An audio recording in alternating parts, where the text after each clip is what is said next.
It's great. In Sumatra, fantastic.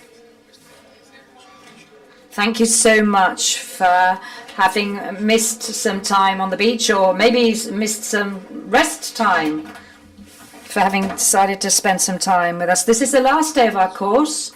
It's been a very busy week, perhaps too busy, but almost everybody is still here, waiting to listen to you. We've spoken about China, Russia, the Ukraine. We've also been followed by Russian television. And I'm sure you're being monitored as well. We've discussed enlargement, situation in Africa. Yesterday we had the Senegalese Foreign Affairs Minister, amongst others. We've had the Minister from North Macedonia. It's been a pretty busy week, fruitful week, and it's really nice that you're here with us for the closing session. Can you introduce yourself? I've known Natalie for many years now. She's one of the closest followers of the role of Europe in the world. She's directed the this Institute of International Affairs. It's great that she can be with us, taking part from Sumatra. It's hard to believe that she's in Sumatra. You're crystal clear. It's like you're right here with us. It's great to see you. Natalie, please don't take this as a compliment, because we're not allowed to compliment anybody anymore. But I can see you ready to take part in this seminar. So please, talk to us. Thank you, High Representative. Thank you, Giuseppe. I'm going to speak in English. Allora, la pregunta, de hoy es ¿por qué necesitamos una Europa política? The question today is why we need a political Europe. So I think the question is, on the one hand, why is it that we need a political Europe? And in particular, what is the relationship between the need of a political Europe and a more fragmented international system, which is one of the topics that you've been discussing? And what is the relationship, basically, between these two sets of issues? And I'll be addressing the question basically by breaking it down into three Natalie, sub-questions. ¿puedo pedirte que hables un poco más despacio para que los traductores puedan seguir tu ritmo, por favor? Porque aquí hay una traducción simultánea, ¿sabes? Claro. So, first sub-question, how is the international system changing? If it's fragmenting, exactly how is it fragmenting? Second question, what does this imply for Europe? And hence, what does it imply for a political Europe? And then the third sub-question is, how are we doing? How are we faring? Are we improving? Are we deteriorating? I mean, given this reality, how is Europe faring? So, first question, how is the international system changing? And I think it is fair to say that we have known for more than 2 decades, so more than 20 years, we have known that the international system was moving away from something that we knew fairly well. So it was moving away from what was commonly known as the international liberal order, a unipolar international system, essentially rotating around the United States of America. And we can basically trace the last 20 years by looking at the way in which this was marked by a number of key points, which in retrospect really tell a rather clear story. So we really begin, sort of 9/11, followed obviously by the wars in Afghanistan and in Iraq, were really the height of that unipolar moment. So it was really the beginning of the end, the peak of a period and the beginning of a new period, the one that we're in. In many respects, one can look at especially the war in Iraq as being a war that marked the excesses, the most extreme excesses of that unipolar system, which contributed to the demise of the system itself. We then move on the global financial crisis, so the period starting in 2008, 2009, and it was a period in which the relative weakening of the so-called West started becoming increasingly apparent. And it was obviously, on the one hand, a relative economic weakening with the global financial crisis itself, which obviously mainly affected Western countries. It was the so-called rise of the rest, an acronym that we've been discussing quite a lot just now over the last few days. The BRICS was, of course, a term that was coined by Jim O'Neill precisely in those years. So we're talking about the first decade, basically, of the 2000s, in which the rise of the rest gave rise to a debate about an emerging multipolarity. So a relative weakening of the West with the global financial crisis, obviously in Europe with the sovereign debt crisis, accompanied, I would say, also by a crisis of democracy in the West itself, obviously beginning with the election of Donald Trump, with the increasing authoritarianism of European leaders such as Viktor Orban, the crisis of democracy in many respects with the Brexit referendum itself. So it was a relative economic weakening of the West, followed by a relative political weakening of the rest. And all of this in a context in which the rest, the BRICS, were beginning to rise. And this was basically the world that we lived in, starting in, I would say, 2008, 2009, through to 2015, 16, 17. It was also a period in which we started discussing the fact that it was necessary to revise international institutions. We knew that the International Monetary Fund, the World Bank, dominated by Western countries, had to be reformed, had to become more representative, but we didn't really manage to reform these institutions in a way to make them more inclusive. And this obviously then gave rise to the rise of alternative institutions, the BRICS itself obviously being one example, but also the Asian Infrastructure and Investment Bank being another example. So this was basically all happening around 10 years ago or so.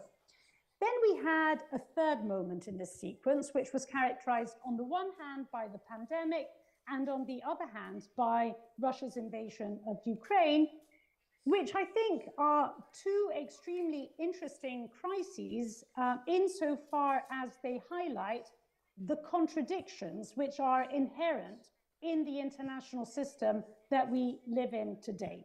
So what do these two crises tell us? Well, they tell us basically that on the one hand, it's actually probably incorrect to say that the world is simply multipolar, because the pandemic, in many respects, started pointing towards a world which was also marked by a new form of bipolarity, a bipolarity which principally rotated around the United States and China, of course, but that was really a bipolarity about the nature of political systems.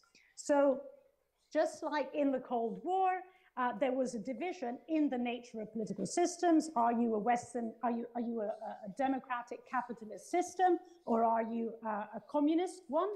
Basically, in this new version, if you like, of bipolarity, it started rotating around, as Joe Biden put it, the cleavage between democracies and autocracies, with these two poles basically being concentrated, in a sense, around the United States and China. Now, this doesn't mean that multipolarity disappeared. It means that basically bipolarity and multipolarity, in many respects, coexist basically with one another. In fact, I think another, in a sense, twist to the story is that in many respects, it is also a world that is non-polar. So just think about, for instance, the way in which countries abstained in the UN General Assembly concerning the resolutions supporting a condemnation of Russia's invasion of Ukraine, many of these countries are not necessarily aligned with one another. So they don't really belong to a pole. In fact, in many respects, they want to avoid belonging to one pole or another. So in many respects, it also talks to speaks to a world which is not only bipolar and multipolar, but also a world that is non-polar. Another aspect, another contradiction, which I think has emerged both with the pandemic and with the war, is the fact that it's a world which is at the same time more separated, more fragmented, more divided, but also more interconnected. In a sense, there wouldn't have been a pandemic of the likes that we have seen with COVID-19 had there not been the interconnections in terms of movement of people, basically, that our world knows today. There would have been pandemics that would have been far more, in a sense, regionalized, like the pandemics of the past. The fact that the pandemic, that COVID-19 took the form that it took, in a sense, is evidence of the growing interconnections of our international system. But at the same time, it also speaks to a world which is now becoming more divided, more fragmented, in which globalization is being put into question, in which we talk about decoupling and we talk about de-risking, but we know that we're not going to go back. An international system in which openness and closure coexist basically with one another. Third contradiction of the international system as we know it is the way in which, in the sense, values and transactionalism coexist with one another. So on the one hand, again, if we take as an example the war in Ukraine, in many respects, this is very much a war about values. On the one hand, the value that obviously Ukraine stands for of its own independence, its own sovereignty, its right to live in a democratic system. And on the other hand, a very different set of values, which is the value of imperialism, which we obviously don't consider a value, but Vladimir Putin obviously does. So this is very much a war about values and ideas, right?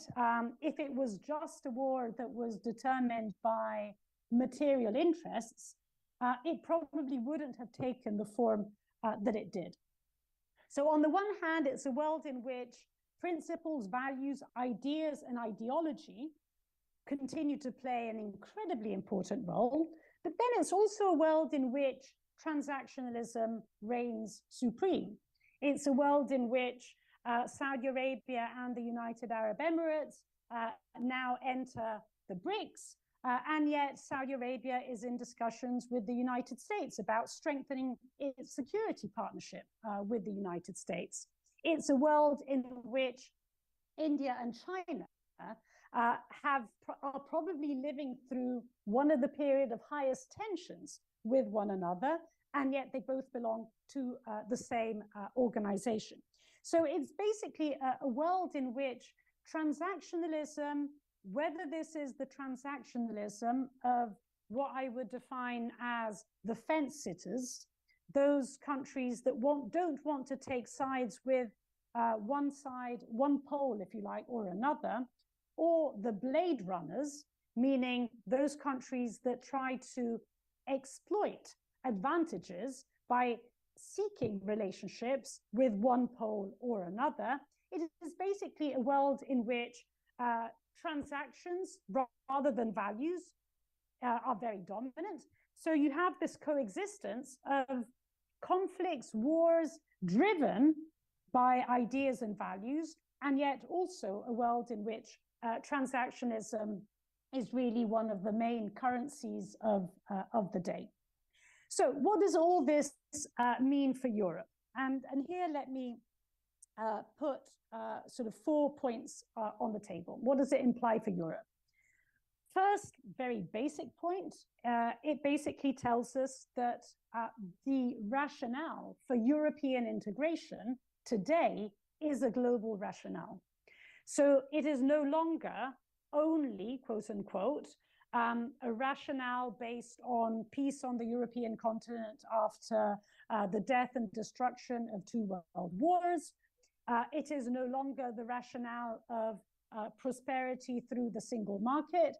It is basically a world in which, because of these contradictions, because connectivity and fragmentation coexist, in which values and transactionalism coexist, in which bipolarity, multipolarity, and non-polarity all coexist, in a sense, for European countries, it is essential to stick together.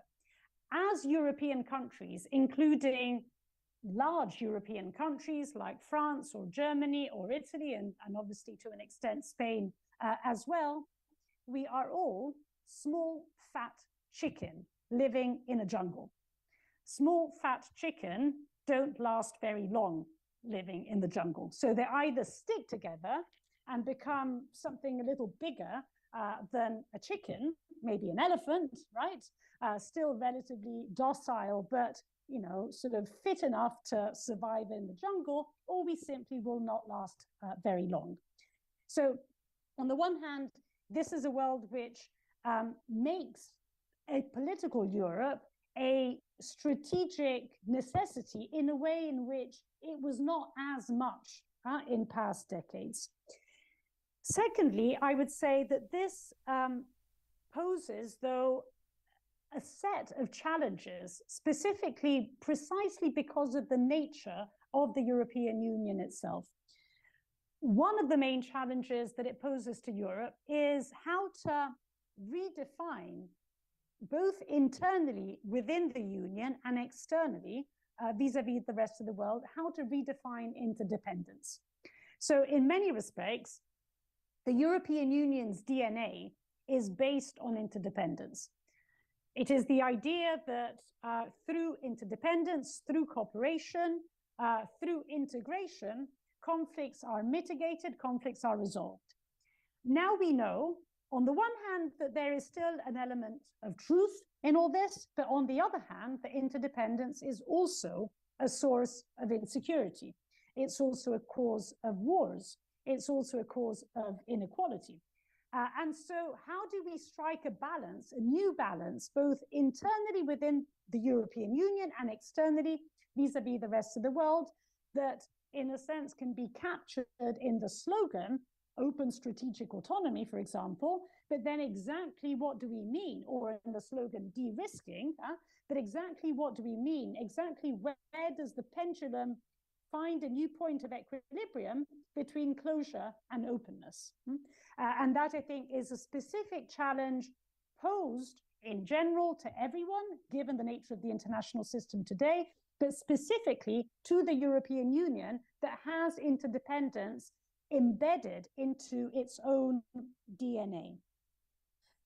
A third set of challenges, which is very specific to the European Union, is precisely how to navigate this world in which events and dynamics are still very value-driven, very ideas-driven, but on the other hand, where transactionalism is becoming increasingly diffuse. And here, basically, you have a union that was used to doing values in foreign policy in a particular way.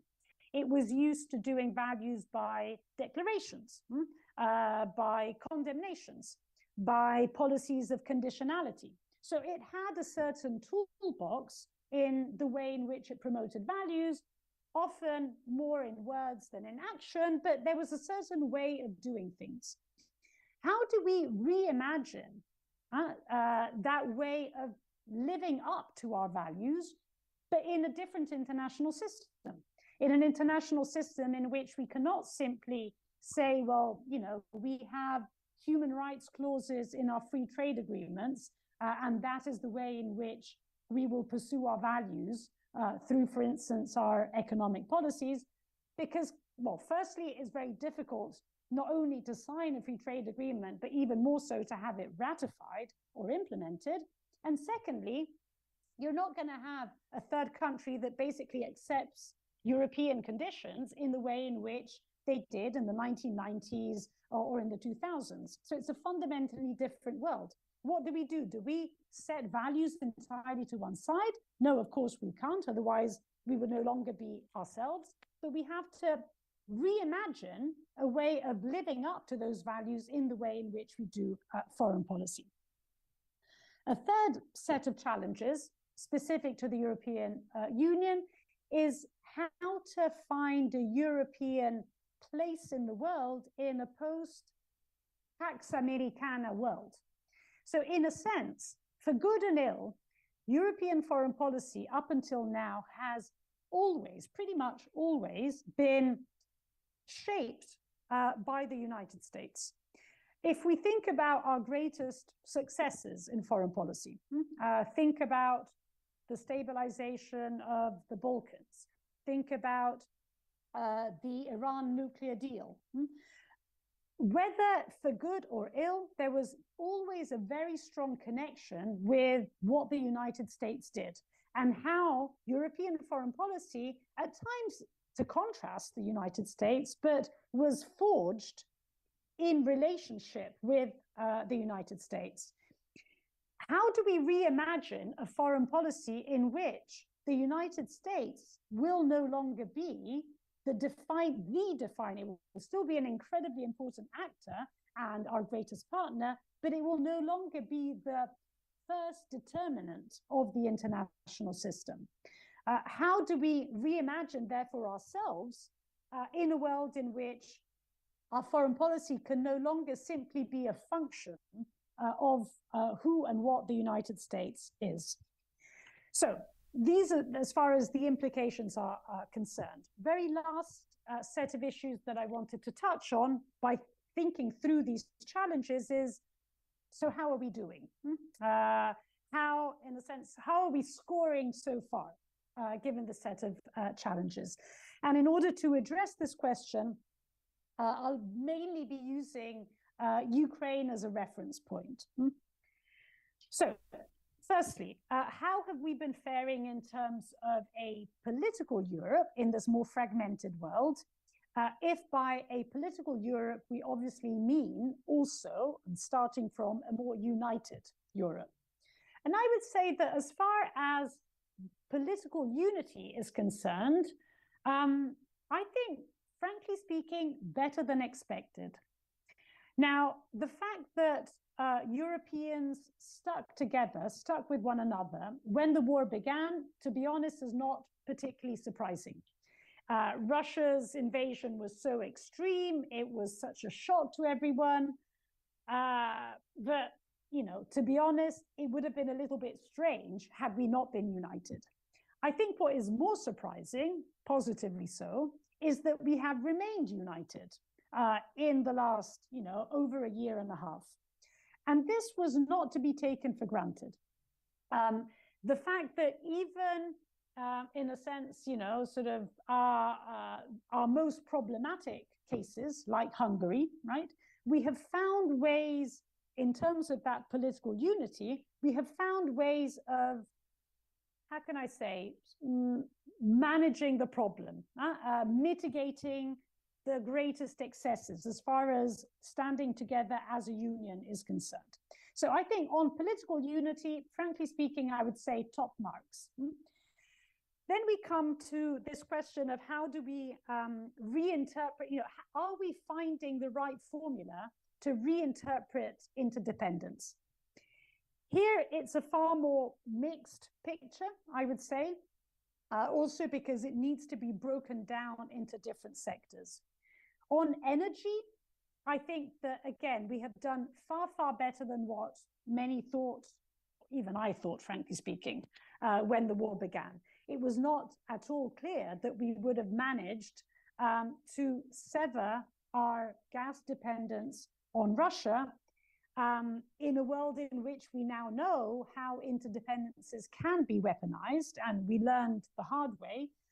And essentially, you know, here we are a year and a half on, yes, our economies are not doing fantastically well, but we did not enter a recession. And we were partly lucky for reasons that we know. Last winter was a relatively warm winter. We know that China's economic recovery has not been as fast or as strong as many thought and anticipated. But even setting aside these exogenous factors, I think it is important to, in a sense, recognize the fact that Europe did do a number of things well. We did accelerate our investment in renewable technologies. We did establish a more diversified set of fossil relationships with different partner countries. We are thinking about how to progressively green those relationships over time. So we have done a number of things. So on energy, I would say we are finding a new point of equilibrium. Far more challenging is the broader domain of technology and therefore the economy. We know what the US's answer is. It's the Inflation Reduction Act. I personally ask myself how sustainable over time that approach can be. It is basically an approach that addresses the problem through a lot of money. I think money is an important part of the answer. I'm not sure it's the only part of the answer, but never mind, this has to do with the United States. But I think as far as Europe is concerned, we still haven't found the right formula in terms of how do we rethink our economic partnerships in a post-free trade agreement world?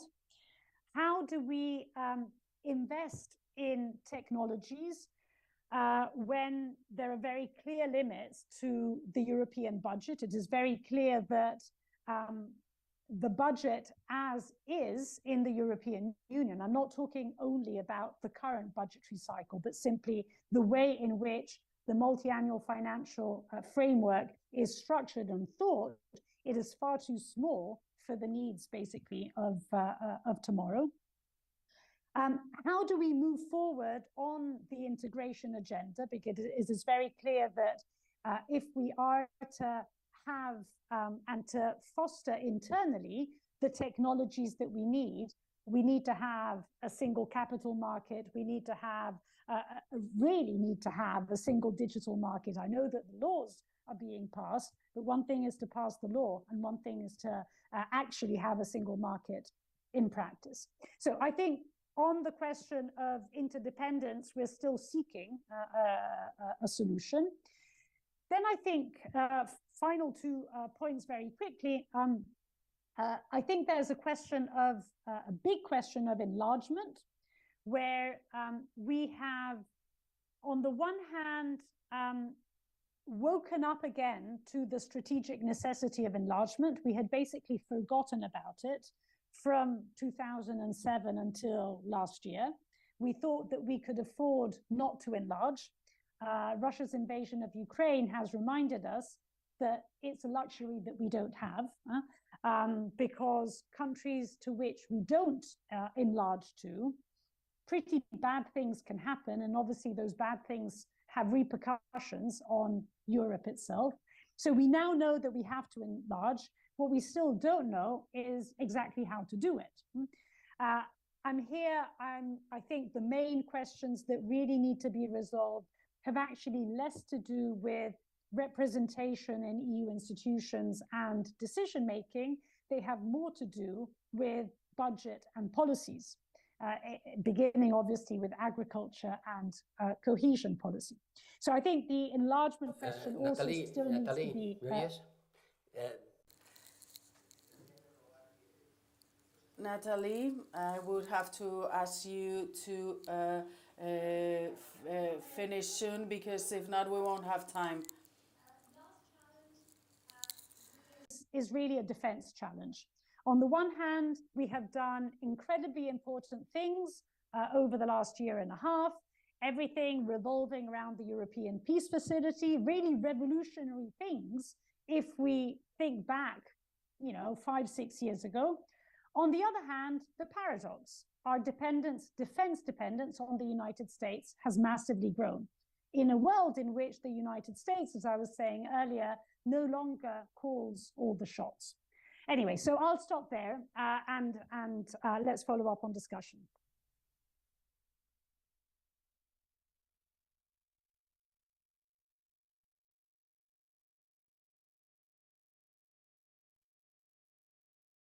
Muchas gracias, Natalia. Has echado sobre la mesa un número suficiente. Thank you, Natalie. You've left us with a lot of food for thought.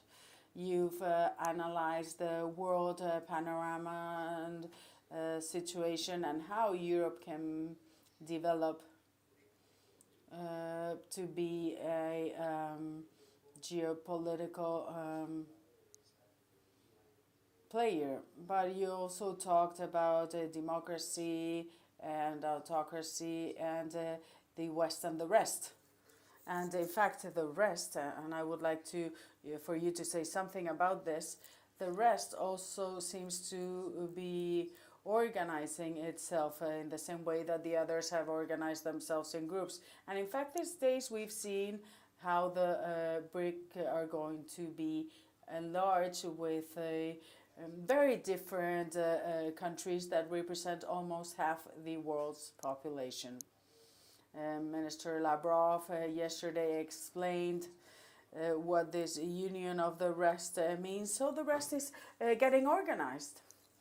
And of course, we have nothing against it. But we start to see that there is also a pole that groups everything that is not the West, and how this structuring regarding G7, G20, and the BRIC on the other side. So yes, of course, there are many states, as you were saying, that are hesitating, that don't, they're hedging and going from one side to the other, not really wanting to stay on one side or the other. And they will be depending on what they obtain for being or not being, or in exchange for votes in the UN. But I really don't share the moral behind this, because I really believe that after the war we have to have a clear position. And in the BRIC meetings this day help us structure this world, and that's why I mentioned this. But now the ones that have the floor are the more than 100 attendees we have in the room. So thank you so much for your presentation. And where's Professor Fonseca? He's left us. He's run away. Well, he comes back, then I will be substituting him as a moderator.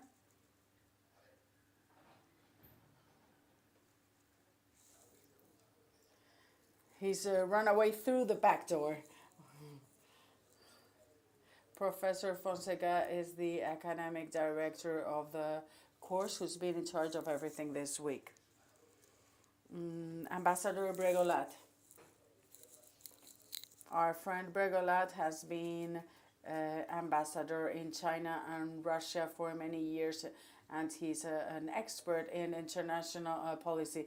And did he take the mic? Did Mr. Fonseca take the mic with him, or do we have a mic for Mr. Ambassador? Thank you so much for your comments from Sumatra. I was also ambassador in Indonesia, so I lived there for 5 years, and I've been in Sumatra quite a lot. And sorry, there's some problem with the mic. Can you hear us? Yes. In this same forum of Santander, Josep Borrell said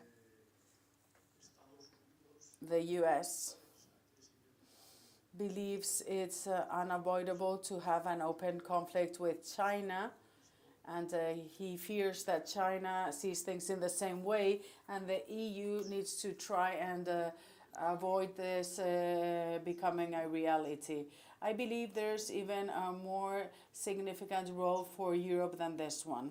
In fact, Europe has already contributed with its moderating power to soften the American attitude by going from decoupling to de-risking, which has also something that businesses in America have also supported. So I would like to hear your comments on this. Thank you. We're going to take 2 or 3 questions, and if they can be more specific, the better, because if not, Natalie will have to give another talk.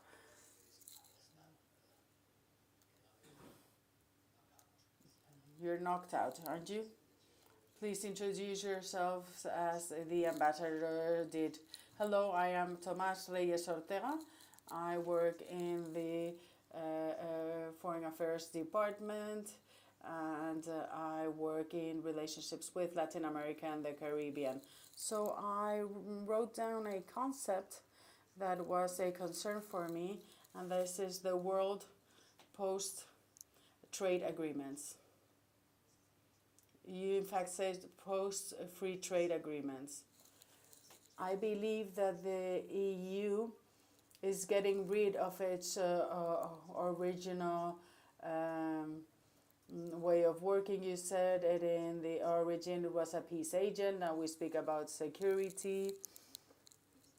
And also, at the same time, we're not able to say that we are a giant in trade, but very small in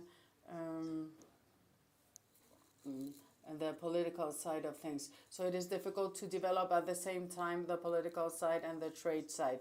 And we self-limit ourselves. In the case of Latin America and the Caribbean, we are not able to progress in our agreements that are not only simple trade agreements, and in fact the problems don't come from the other side, but are already inside the EU. So I would like to hear your view on this and on the concern that we should all have, because we are getting rid of our main original attributes without being able. Yes, understood. Yes, thank you, understood.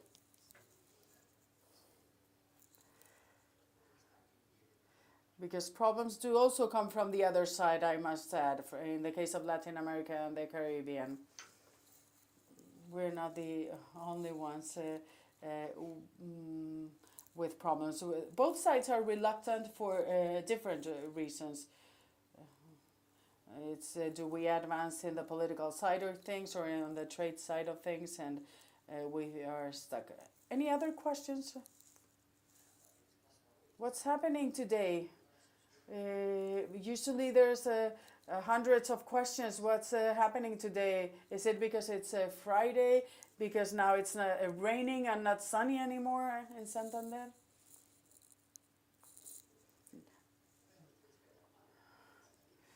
No more questions for Natalie? Thank you. Javier Niño, Director for Las Americas. Natalie, it's a pleasure to see you. I would like to go back to what the High Representative said yesterday. The enlargement of the BRICS was something that we talked about yesterday. Of course, it's 46% of the world's population.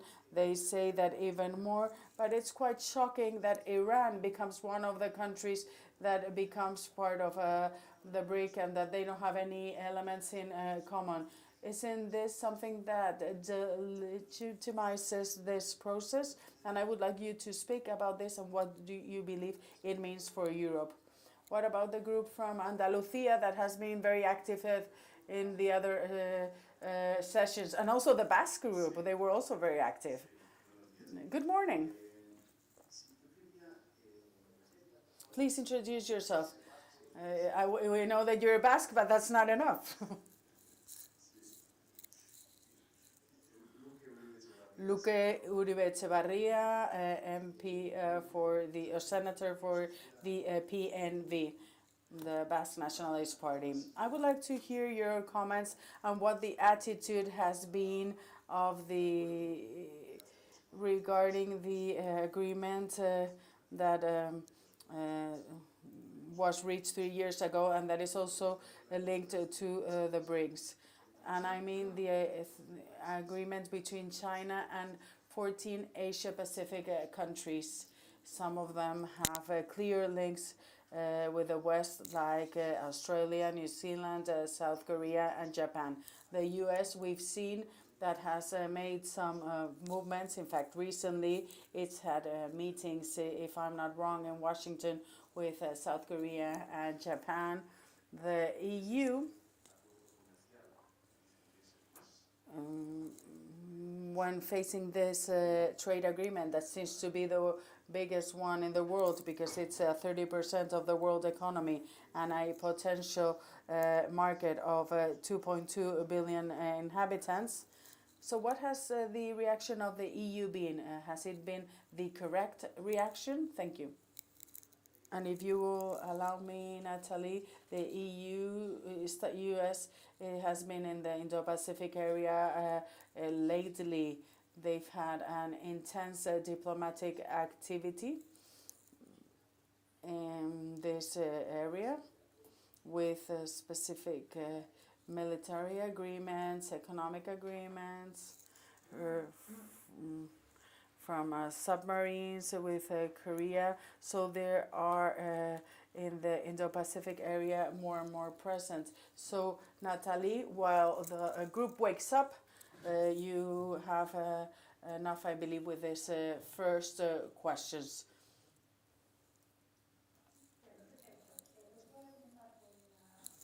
Con la Cina.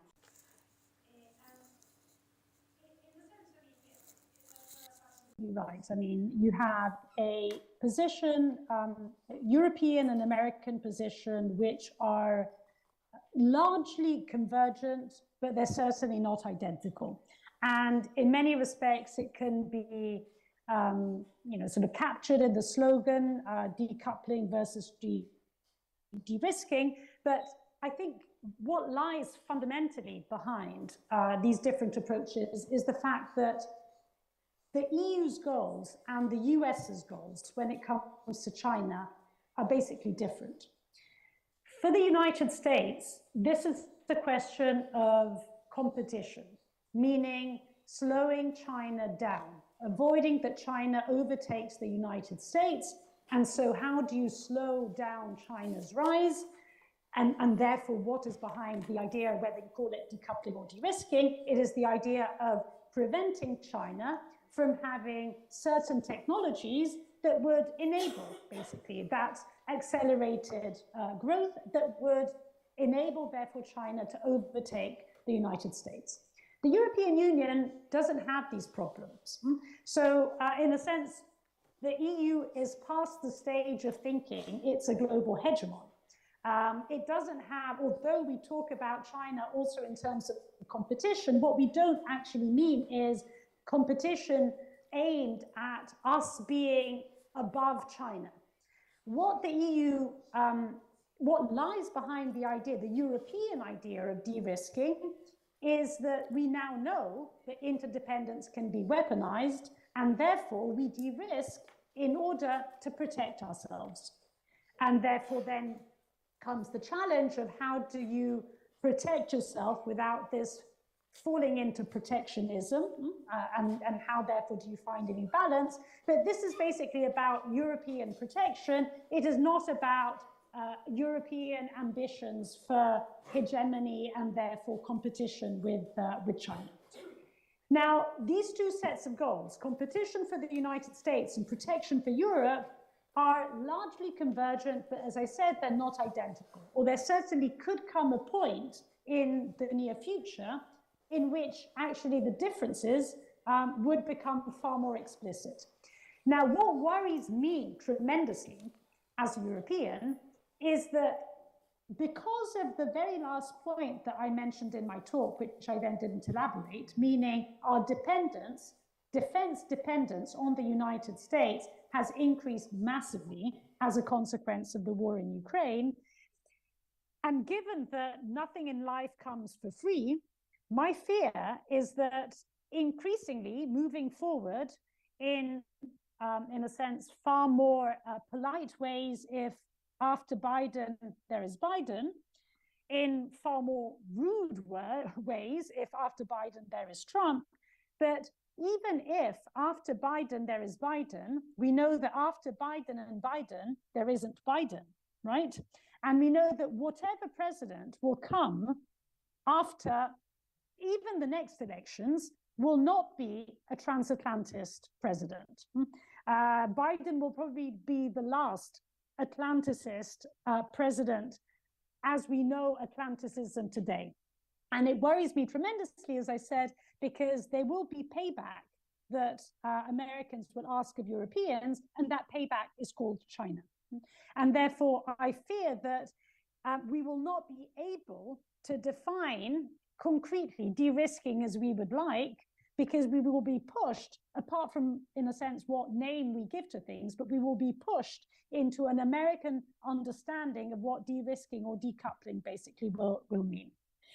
When it comes to, and I'll actually take some of these questions together, because I think there's a question of exactly the post-free trade agreement world, but also this question of, sort of Europe in Asia and how to, what has our reaction basically in Asia been? And I'll take these two together because in a sense, we know that our main security presence in and, is and always will be in and around Europe.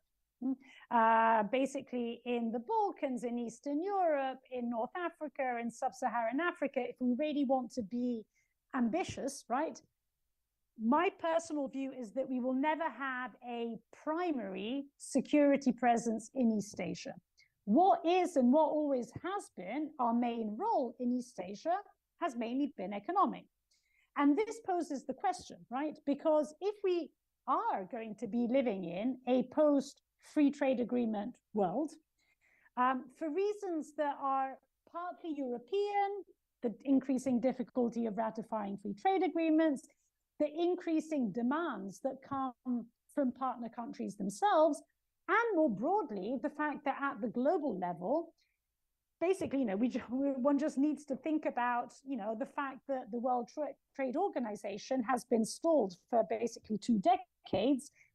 It is a world that has moved past basically that liberal international order that there was in the 1990s, basically. And so if our security presence in East Asia is limited, but we can't leverage politically our economic relationships because this would require us to reimagine our economic partnerships with East Asia, then it's not simply, well, we had little political leverage and now we have little economic leverage. The little political leverage we had because of economic leverage. If that economic leverage reduces because we're incapable of reimagining those partnerships, then we're really left with nothing. Now, do we therefore have to despair? No, absolutely not. I think, though, there really is a lot of out-of-the-box thinking that needs to take place about how do we reimagine those economic partnerships. Let's take the example of Chile, given that with Chile, we do actually have an agreement, right? Now, Chile, as we know, a fundamentally important country in the world of the energy transition because of obviously its large reserves of lithium. What we cannot do, we don't have the power to do it, we don't have the leverage to do it, and frankly speaking, it would be even against our values to do it, but that's a different conversation, is prevent Chile from developing its battery industry, right? So rather than simply imagining this economic partnership as something aimed at strengthening our own industry, how do we imagine these partnerships in ways that at the same time strengthen the domestic industrial capacities of our partners as well? And this is a logic that is not the free trade agreement logic of the past. It's a fundamentally different logic because it's a logic that embeds industrial policy within economic partnerships with third countries. A few words perhaps then on the BRICS. So, I think, to be honest, on the one hand, this is something that we have to watch very closely. On the other hand, I think it is important to have sort of clear in our minds what the contradictions within the enlarged BRICS are.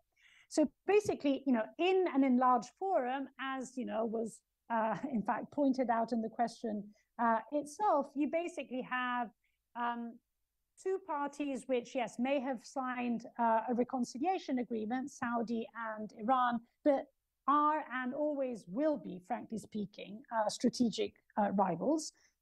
You have democracies, like Brazil and obviously South Africa, and India, although less and less so, but that's again a different conversation, coexisting with authoritarian countries like China and Russia.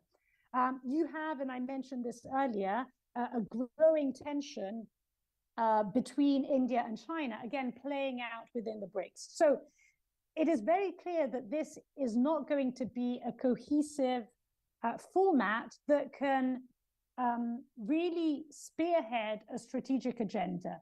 What it can do is accelerate something that is going to happen anyway. So to the extent that the glue within the enlarged BRICS is that it's non-West, what is the non-West agenda item that everyone agrees on? It's de-dollarization. So I think on this particular point, we can actually imagine that an enlarged BRICS will represent an accelerator.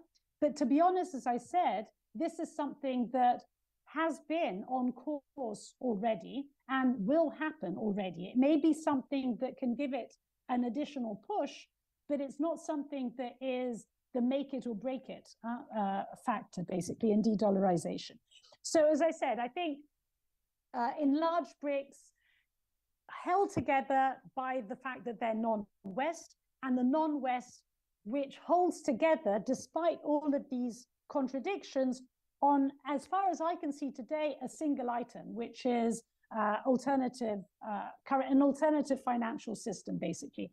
And this is the consequence, basically, of the fact that we have, and here I include Europe as well, because it's not just the United States, although it's mainly the United States that represents the threat, quote unquote, in terms of extraterritorial sanctions. But the fact that both the United States and Europe have, over the last years, obviously Europe well before the United States, preferred to exert coercion through sanctions rather than war, and this has basically led to an increasing use of sanctions in foreign policy as an alternative instrument to war for coercion, has led as, a sort of yin-yang reaction to the fact that countries will push for de-dollarization. And I think this is exactly what is happening now.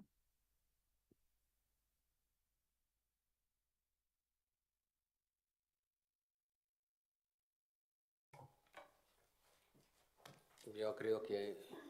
ahora 3 preguntas más. El grupo andaluz se siente aludido. There's 3 more questions. The people from Andalucía have woken up. You have the floor. Hello, I'm Inés Satuer. I work in Andalucía, and I would like to ask about the added value of the EC, of the European Community, that sometimes is considered to be irrelevant or unnecessary. So I would like to know what is the message for those in addition in the addition process. And I would like to know about the added value for Armenia and Azerbaijan, and if this could have an influence in the situation, because even recently, Luis Docampo talked about it being a starvation genocide because they didn't allow to get the food that was necessary to their areas. Thank you. Hello, this is Carlos. I'm a colleague from the Foreign Affairs Department in Andalucía. I'm looking more towards the east. This is a region or macro region that we haven't heard about throughout the course. I'm talking about Mongolia, Kazakhstan, the Caucasus, and even more to the south with the change of regime in Afghanistan, because it's found it's an area between China and Russia, two big powers. So what is going to happen with this region? What are the key elements and the possible scenarios? Thank you. So we don't have much time, so let's see if you can summarize for us. Thank you. With Ines's question on the European political community. So on the one hand, I think that the European political community came together because of Ukraine, right? It wouldn't have happened had it not been for Ukraine. And in this respect, I think it represented an important moment, marking the fact that European countries, obviously with the exception of Russia and Belarus, value sovereignty. Value sovereignty, they value territorial integrity. So regardless of human rights and democracy and all other good things and European integration, the value of international law revolving around sovereignty and territorial integrity is considered to be a fundamental pillar of European security. So in a sense, that was the starting point. Then it became a format out of which heads of state and government basically saw value. So they saw value in meeting every 6 months to discuss a number of things. Great. Now, if then the question becomes, what future does the European political community have? I think it really remains a big question mark, in the sense that if it is true that European enlargement is back, and I think it is, if it is true that, therefore, most of the countries that are in the European political community will eventually find a place or want to find their place within the European Union, then what is the point of the European political community, especially if the European political community remains uninstitutionalized and therefore fundamentally incapable of moving forward on policy issues? One thing is to meet every 6 months and to say we need to work together on migration or energy or artificial intelligence. Quite another thing is to actually do things together on these questions. That requires institutions, and if the EPC is not institutionalized, that is not going to be the area, the format, the framework in which the cooperation will take place. I think that out of this skepticism, there is only, in a sense, one, or in fact, two reasons why I think there will still be a degree of enduring value to the European political community, and they've got two names: United Kingdom and Turkey. And in a sense, these are the two cases that are outside the remit of enlargement. Let's see what happens in the United Kingdom after next year's elections, but even in the best of circumstances, it will take a long time. Turkey is, to all extents and purposes, out of the remit of enlargement now.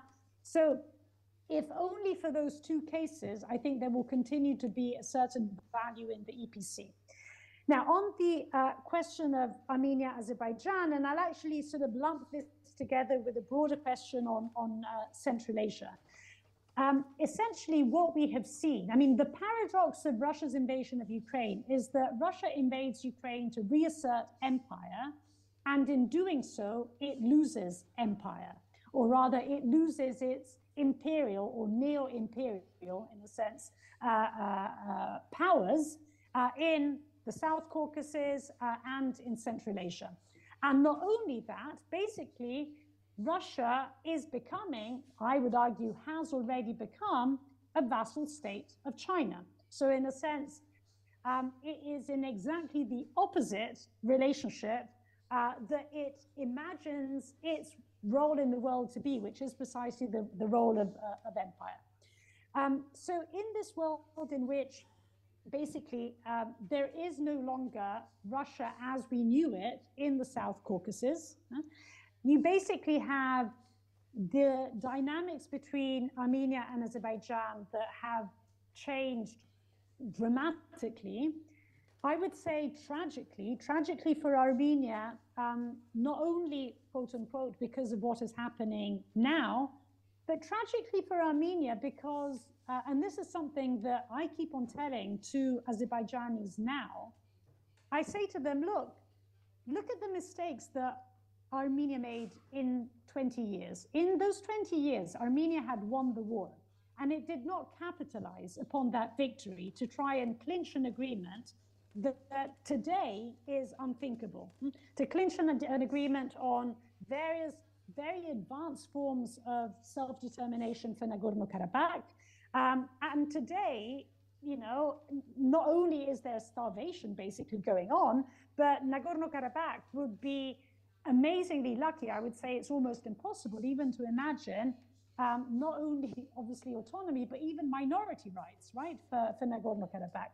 So in a sense, the mistakes that Armenia made when it had won the war is not then sign of peace. I fear that this is, in a sense, exactly the same mistake that Azerbaijan is making now. So in a sense, it's replicating mutatis mutandis, exactly the same mistakes that were made by Armenia. In, you know, as the victor of this war, not capitalizing it in order to seal an agreement. And obviously the tragedies that we're seeing are a consequence of all this. But I think, you know, the dynamics between Armenia and Azerbaijan and the broader dynamics in Central Asia is basically one in which the region is finding a new equilibrium in a world in which Russia no longer plays and will no longer play the role that it did not only in the post-Cold War period, but obviously during the Cold War itself. Pues muchísimas gracias, Natalie. Thank you so much. We could actually carry on talking about all of the conflicts that surround us, and there are many of them, but you need to go to the beach, and we need to finish this first session to carry on and move on to a more internal viewpoint of the European political dynamics. And to do so, we've got our friend Paul Magnet, who you know very well, with us to do so. Thank you so much.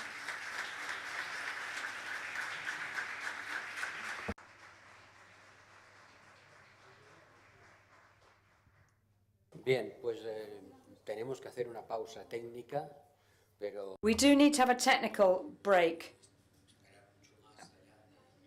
but at most 10 minutes. Otherwise, you're going to be missing some flights. So please, in 10 minutes, come back. And 10 to 15 minutes at most, we'll be kicking off again. Perdonad, solo tengo que decir una cosa, que a la 1 tenemos un aperitivo aquí a la salida, aquí delante, para todos, o sea, que estéis invitados.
Hola, ya pueden sentarse.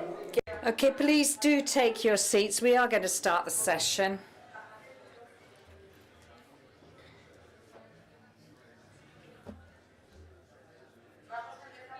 We're going to start this closing session.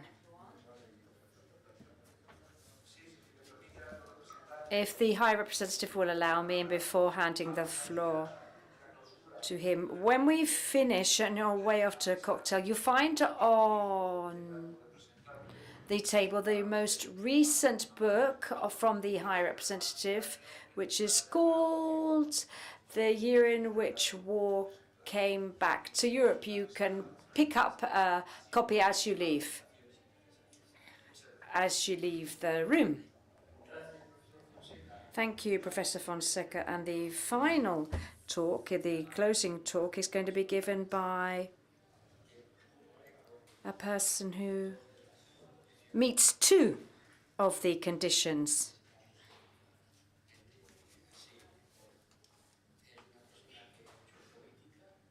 that we need. Paul has been has exercised as a politician, so he had the practice of politics, but he's also a political study. He was a politician in Belgium and in Europe, and since 2019, for the last 4 years. He's the Secretary General of the Socialist Party in Belgium, and also for 11 years he's been a mayor of Charleroi, his hometown. He was minister for several federal governments in Belgium, minister-president for the region of Wallonia. You know that Belgium is divided up into two big regions. And in addition to that, Brussels capital. He's been a member of the Belgian Senate and the Wallonian Parliament and the French Community Parliament.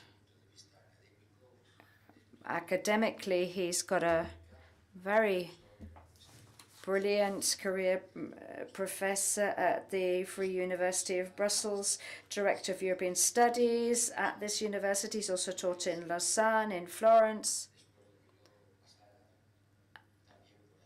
And before I spent time there, he held the Jean Monnet Chair, a member of the Royal Academy of Sciences in Belgium. And he's a specialist in the constitutionalization of Europe. That is how you build the political scaffolding that allows Europe to operate. He's also a specialist in certain theories about democracy. So he's been a politician in political life in his country and also studied political science. Studied political science in theory. And that's why I think he can provide us with a view not so much about the rest of the world, but we've spoken about that, but also about ourselves.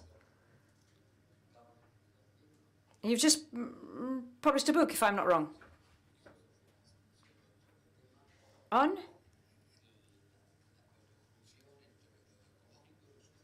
combining social environmental things. One of the major challenges of our democracy is how ecology and social matters should go hand in hand if we want to build progressive policies. So this closing conference is the end of our course, and Rector will then come along for some formal closing remarks. And those of you that would like to, if you've got time before you have to leave, there's an enjoyable little cocktail before we leave. Of course, just when we finish this course, it starts raining. This is just, typical. But anyway, it is what it is. We can't control the weather. But at least we can try to control our political and social life. Thank you. Thanks to you, Thanks to all of you that have actually taken the time to come here physically and not really enjoy for very long the Madalena. Thank you very much, Josep, for those very kind words, and first and foremost for your invitation. I'm very, very pleased to be here, despite the Belgian weather, so it doesn't make a big change for me. I had very often heard of the QUO VADIS conference in Santander, and I'm pleased to be, for the first time, invited and to be able to testify of the high quality of the debates and the discussion. I'm only sorry I couldn't make it for the former sessions, and I couldn't listen to the other speakers, so I feel really sorry if I repeat things that have been said already. Sorry, but does it okay. And I try indeed to focus on the EU itself, on its institution, on its political life and political dynamics, but I don't want to divide this question, to separate this question from the international agenda, because I think it's impossible to divide the domestic and the international dimensions of the European integration. Nathalie just told us in her very interesting talk in introduction that the rationale for European integration has become global today. I would say the rationale for European integration has always been global from the very start, from the 1950s. It's always been global, at least as much as it was domestic. We have this idea of the founding fathers gathering and saying we don't want wars anymore, and this is the end of the European civilian wars, and we want to build peace on the European continent. But we should not forget that the choice that we made to build what was known as the European community was in fact not the first choice. It was the second best. After the Second World War, we first tried to build a real political community. The Council of Europe was supposed to be not just a community of values and of human rights, but to be a real European political community, and it failed. They were not able to agree on a very ambitious political community. Then they tried to build a European defense community in the 1950s, thinking there again that the EU could play a role on the international arena in the context of the Cold War and to be the third power between the US and USSR. And then it failed again. And so if we decided to build first the European Steel and Coal Community and then the European Economic Community and the market, it's not just because this was the choice that we made spontaneously, but also because domestically, the capacity to build a shared ambition and a shared project had first been focused on a certain idea of Europe as a power in a very fast-changing world, and it's because it was impossible that we finally decided to do something that was less ambitious. But Europe never lost this ambition of, at some point, becoming a power. Europe always had that kind of sort of hidden ambition of becoming a power at some point. The EU, as it had been built in the 1950s, was not the dream of the Europeans of the time. It was the only possible community of the time, given the internal, domestic, and the international constraints. But we should bear this in mind. And the good thing with this first construction is that it worked in the 1950s, in the 1960s, and it worked faster than what the founders had thought, and it started building success, and started building institutions, and it started building trust. And that was very important, because if you want to have a strong ambition, you have to start somewhere, and we needed those small steps, according to the famous rhetoric of Jean Monnet and Robert Schuman and the others. Those small steps to build and to lay the first foundations of what would be institutionalized and what has become very, very strong because we started slowly and quite without too much ambition. In addition to that, in the 1960s and 1970s, the fact of not being a power, of being what we call a civilian power, was a good thing, in fact, in view of the global context of the time. At the time, let us not forget that we were in the context of the global Cold War on a bipolar geopolitical order, and that it was impossible for Europe to be reunited. it was only a part of Europe that could build something. And if it's only a part of Europe that can build something, by definition, you cannot be very ambitious, and you have to renounce your influence and to reduce your own influence. Second, we often forget it, but that was the time of decolonization. That was the time when Europe became less powerful on the international arena, and when the imperial ambitions of Europe, which haven't lasted that long seen in the longue durée, as Fernand Braudel would say, but those ambitions ended. And Europe realized that the thing that being the master of the world had simply become impossible at that time. And so we sort of built the theory of a praxis. We had no other choice than to build a single market, a quite modest institution, but we reframed it. We called it a civilian power. We said, well, you know, maybe we're not a power in the classic meaning of the term. We're not a military power. We're not as powerful as the US or as the USSR. We're not an empire anymore. We've lost influence on the global order. But we are a civilian power, and a civilian power can be very, very influential.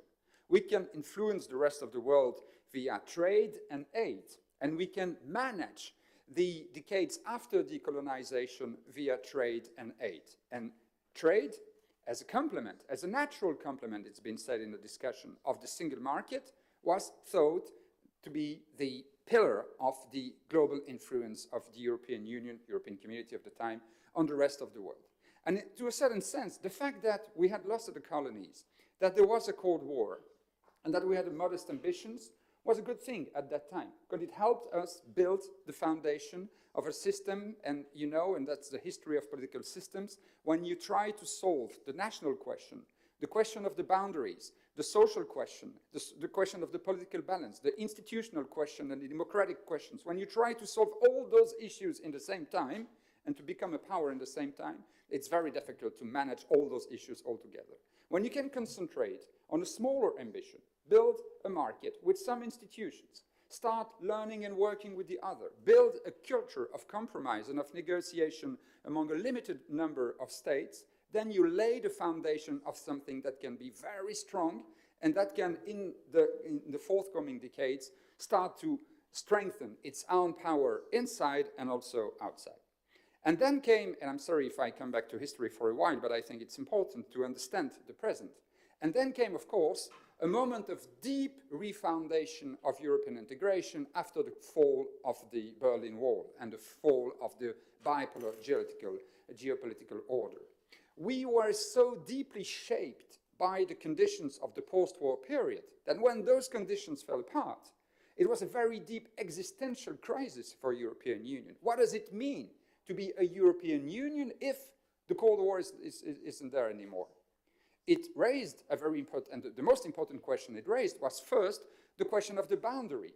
We had been able to avoid the question of the boundary. We had enlarged the European Union, but in quite limited, it was a quite limited expansion. Towards the north, Denmark and the rest of the Nordic countries a little bit later. Towards the west, Britain and Ireland, and we knew that after Britain and Ireland was the Atlantic and there was no possible enlargement further to the west, no possible enlargement further to the north.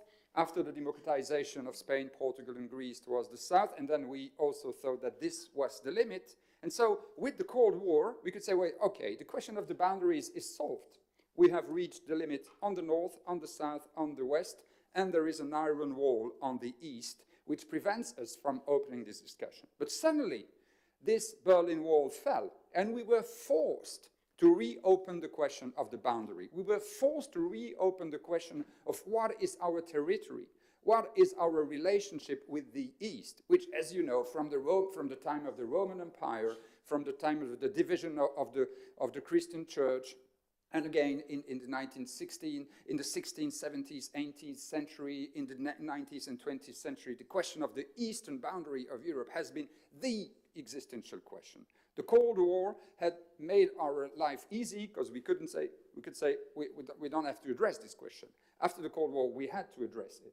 And second, with the Cold War, we could say, well, we have built an alliance with the US, We are within this Western camp. We have a sort of a bilateral reorganization of the world. We gave it some kind of value dimension, as Nathalie has just reminded us, that we were the camp of democracies, of freedom, of the American way of life, of abundance, and so on and so forth, while the rest of the world was the camp of autocracy, the absence of rights, and also of scarcity. We tend to forget this, but this question of we are the abandoned countries against the countries which haven't reached this abundance was also the affluent society, as Galbraith called it, was also a very important element of the European narrative. And then suddenly, we were forced to think of our own identity on the international scene. And we could not just say, well, we will stay under the umbrella on the US against Russia, but the global order reopened and everything moved very fast, and we were facing a very deep uncertainty. And we had to refound the EU at that time. And I think we sometimes tend to underestimate the importance of the refoundation of the Maastricht Treaty and the building of the European Union.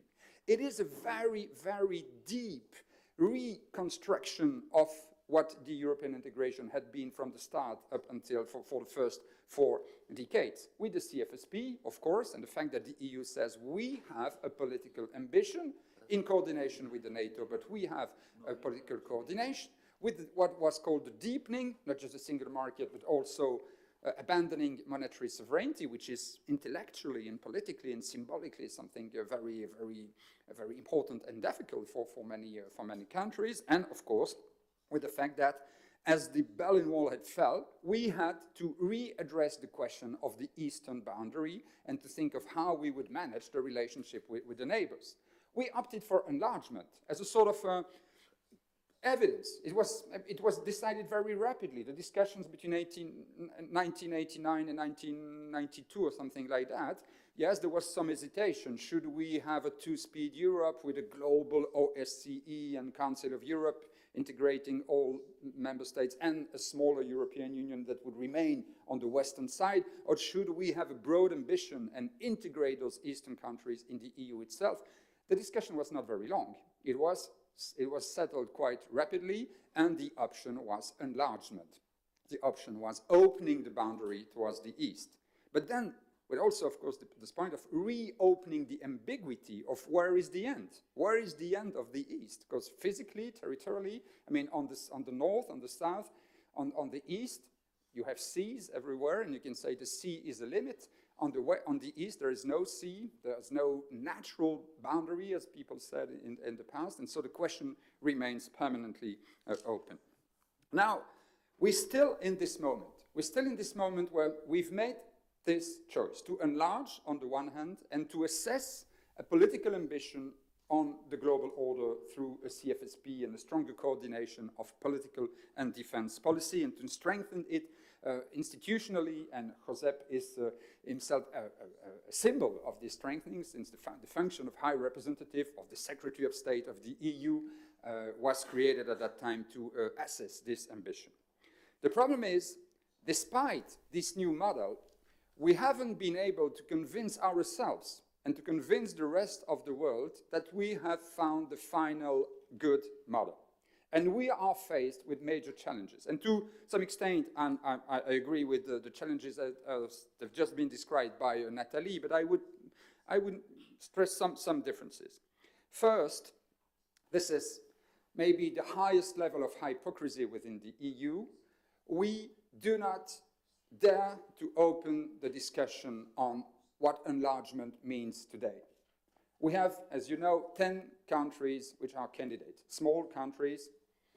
2 of them, the candidacy has been rejected recently, but 10 of them are candidates in the Balkans, small countries for most of them, but also two very huge countries, bigger than the biggest member states of the EU, Turkey and Ukraine, and one of them in a state of war. And we keep saying, well, yes, we will negotiate with those countries, and at some point they will become member of the European Union. We all know that this will be a major shock for the institutional system within the EU. We all know that adapting the European institutions, the composition of the European Parliament, the voting mechanisms in the European Council, the composition of the Commission, the relationship between the institutions, we all know that the EU is probably not in a capacity to absorb such a wide and such a complex and heterogeneous enlargement for those 10 member states. But nobody dares to say it. Nobody dares to say it because we have no other option. And so we keep saying that the Roman way, because what we are doing is in fact a sort of reproduction of the philosophy of the Roman Empire. We enlarge the reign of the Roman Empire, of the European construction, the European Union to other regions of the world via norms, standards, laws on the one hand, and via the exchange of goods, services and persons and citizenship also, which is a very important element.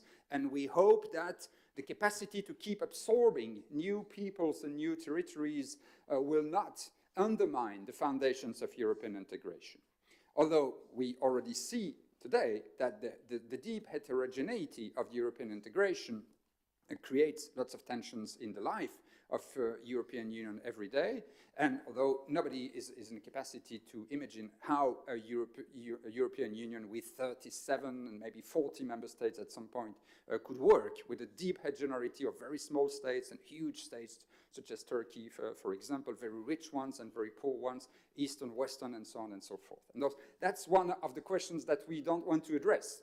We do as if it did not exist. Yeah, we are negotiating with those member states. At some point we have, because we know, of course, that negotiating gives us lots of influence. We can shape their own policies. We can impose our own values, our own norms, standards, not just in terms of human rights, but also, of course, in terms of product norms, in terms of product standards and that kind of things. But when we think of the EU itself, we should also keep in mind that the reason why it was possible to set the foundation in the first period, in 1950s and 1960s. The reason why it was possible to adapt the first model to this major shock of the end of the Cold War in the 1990s and the years 2000 was some kind of political homogeneity. There was a quite strong political homogeneity within the EU. The EU is the byproduct of a big compromise, of a big historical compromise between social democracy, Christian democracy, and the liberal conservative camp. And those three families, despite lots of differences on many other issues, managed for more than 50 years to lay the foundation of the EU and to transform it when confronted to the shock of European integration. But its compromises disappeared in the meantime. Social democracy is deeply weakened. I feel really sorry about that as a social democrat, but I have to recognize it. Christian democracy has just disappeared, just vanished. It does not exist anymore as a political force. And liberal and conservative families are permanently recomposing with, in many countries, right-wing parties which think that their future is in alliance not center compromise with social democracy, with Liberal Party, with the rest of Christian democracy to keep building a European Union, to keep strengthening democracy and human rights. But those parties, many of those parties, think that their future is in an alliance with extreme right-wing parties, which completely changes the capacity to build coalition. It's always been very difficult to build those coalitions. But with this political fragmentation, it will become ever more difficult. And what we see today, because we talk a lot about Orban, we talk a lot about Kaczynski, about those leaders of Eastern countries, which sometimes called illiberal Democrats. Democrats, yes, because they are elected, but illiberal because they do not respect the principles of the rule of law, and we have to use all the instruments, and it's very difficult, all the instruments of the European Union to force them to protect the freedom of speech, to protect the freedom of the press, the separation and division of powers, and that kind of things. But we also see how those alliances, until 3 years ago, we could say, well, this is something from Eastern Europe. This is something which is due to the fact that they don't have long-lasting democratic roots, and this will never happen in Western Europe. But what we see today is that in France with Marine Le Pen, in Sweden, in Italy, with Meloni, in all those countries, extreme right-wing parties and conservative parties are building alliance with those illiberal movements in Eastern Europe. And this is completely changing the internal dynamics of European integration. It is also completely changing the internal dynamics of European integration in the sense that until 3 years ago, those extreme right-wing parties and very conservative parties like the British Conservative parties had a very clear vision. They wanted to leave the EU. They wanted to leave the European currency, and if they won elections, the option was to leave the EU. This has completely changed. Mr. Orban doesn't want to leave the EU. He wants to stay in the EU. He wants to build alliance with his Polish colleagues, with extreme right parties in all Western Europe, and to change the EU from inside. The Rassemblement National in France, the option of the Rassemblement National was the Frexit. France had to leave the EU as Britain had left the EU. This is not the option of the Rassemblement National anymore. The Rassemblement National wants to stay in the EU, but wants to change the EU from inside very deeply and radically. To some extent, this is a very good news, to some extent. I always try to look at the bright side of life and try to be optimistic. This is very good news because this shows that the EU has become very, very solid. This is the best demonstration of the stabilization of the EU. This is an argument made by Machiavelli in the 16th century. He said, when in the Roman Republic, the plebeians and the patricians fought against themselves, against the Republic was very fragile. But at some point, the plebeians and the patricians fought within the framework of the Republic.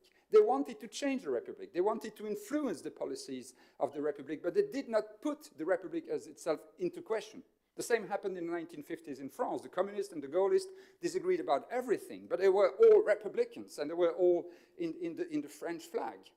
And so when a political system moves from being the object of the contentious politics towards being the framework within which the contentious politics take place, this means that we have reached this Machiavellian moment, the moment when the polity is stabilized. So if I want to be very optimistic, I would say that this sort of a Europeanization of radical right and of conservative forces demonstrates the strength and the capacity of the EU. The same with the Brexit.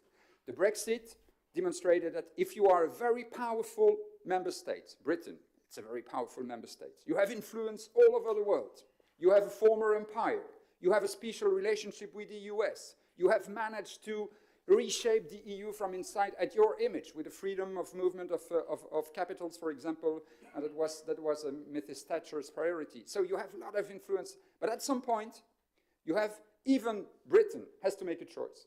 Or you leave it, or you accept it as it is, or you accept the institutions as they are, to some extent. They have lost the capacity to undermine the European Union, and they have had no other options than to leave it at some point. Or at least they have had no other option than to convince their citizens, their fellow citizens, that was impossible to change the EU. If you do not agree with the EU options, you have to leave it. And this is a major change.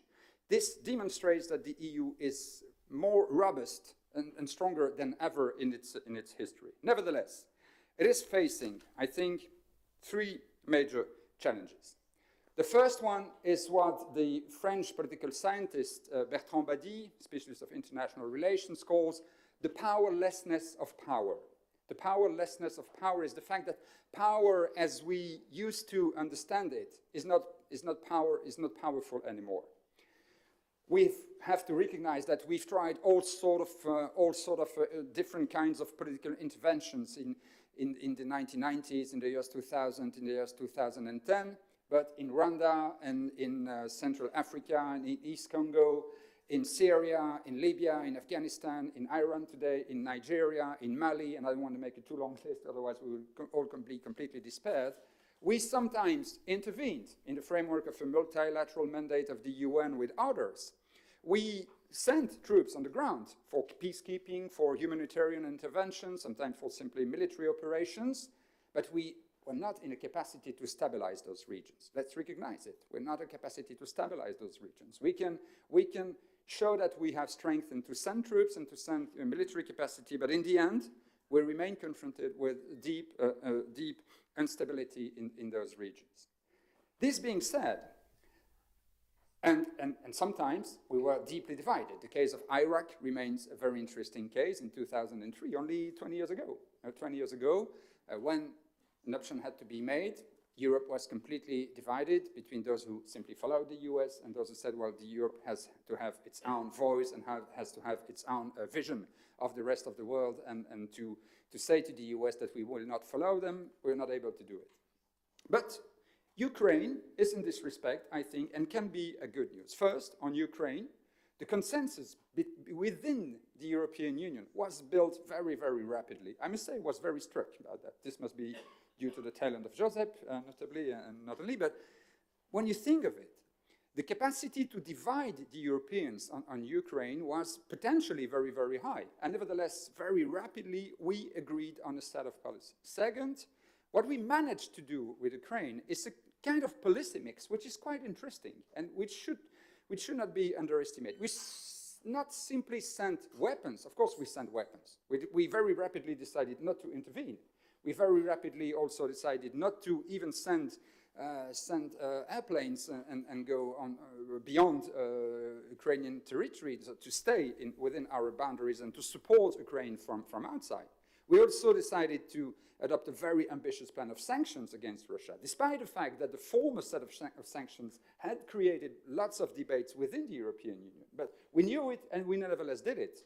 We decided to become independent from Russian gas at an incredible rapid speed. Never in the past did we manage to change, to reduce our energy dependency so fast as we did with Ukraine, and we tend to forget it, but we gave a special status to all Ukrainian citizens that were not required for war, so that they could get asylum rights in the European Union and could be protected. And so we mixed civilians and military, classic and new ways of power in a policy mix that proves, up until now, quite efficient.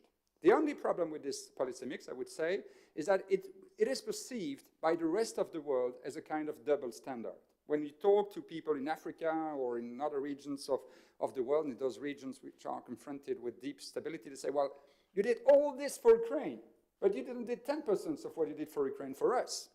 And why this double standard? Because they're Catholic, because they're Christian, because they're Europeans, for ethnic reasons, for whatever reasons. This idea of double standards, this idea that we do not have a cosmopolitan view of our political influence, but tend to focus on our own territory, is something that might undermine that policy. But for the rest, I think the policy mix is interesting. Third challenge is the fact that there's a new big power, a new big power in the room that we had not seen coming, and which summer after summer shows its incredible power. That's nature. We had forgotten the power of nature. For most of the history of mankind, men and women had feared nature.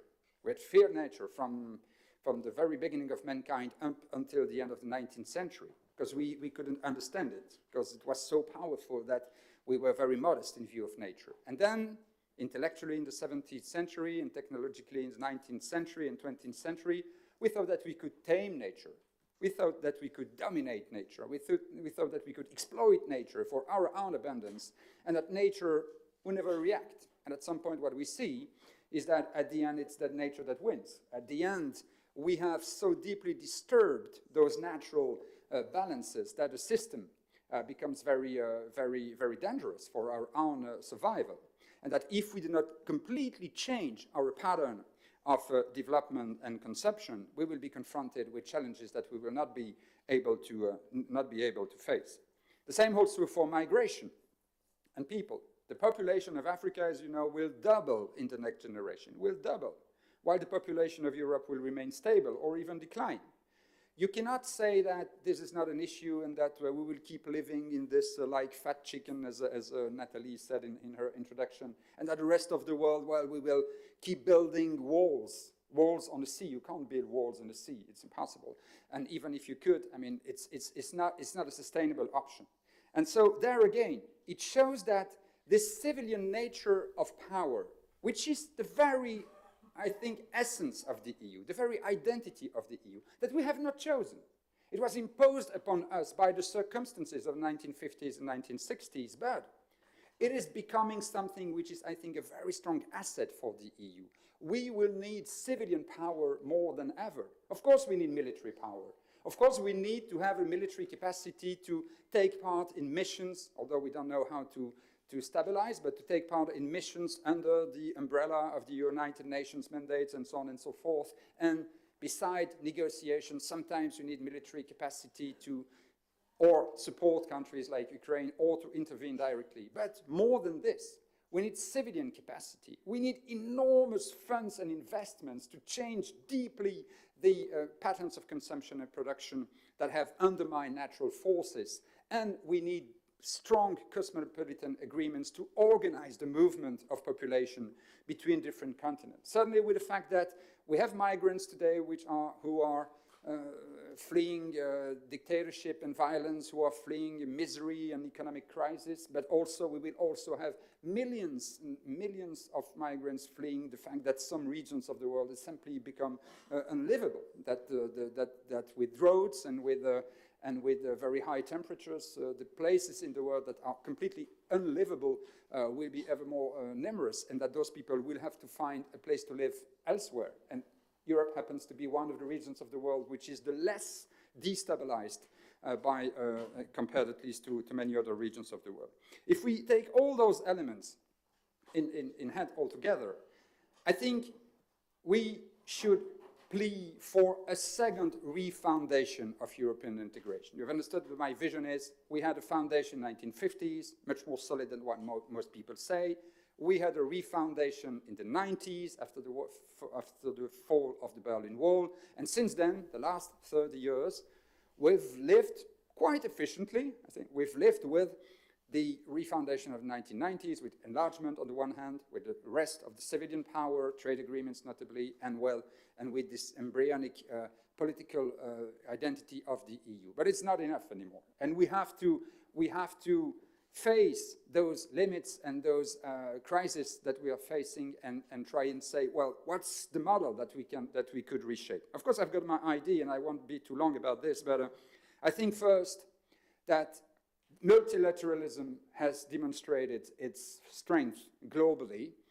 The UN has never been so necessary as today, not just in its classic Security Council and that kind of things and General Assembly, but also the UN as the framework of the development goals, the UN as the framework for the UNFCCC, the climate negotiations, the UN as the framework for migration and asylum agreements at the global level. So yes, we need the UN, and we, the Europeans, we need a global order built on blocks, and those blocks need to find a place where they can negotiate.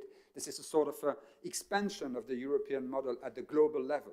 What we manage to do within Europe must become the model for the rest of the world, and we must be one of the partners. Second, we must admit that we are one of the partners. We are not the center of the world anymore. We cannot cope with all the crises everywhere around the world.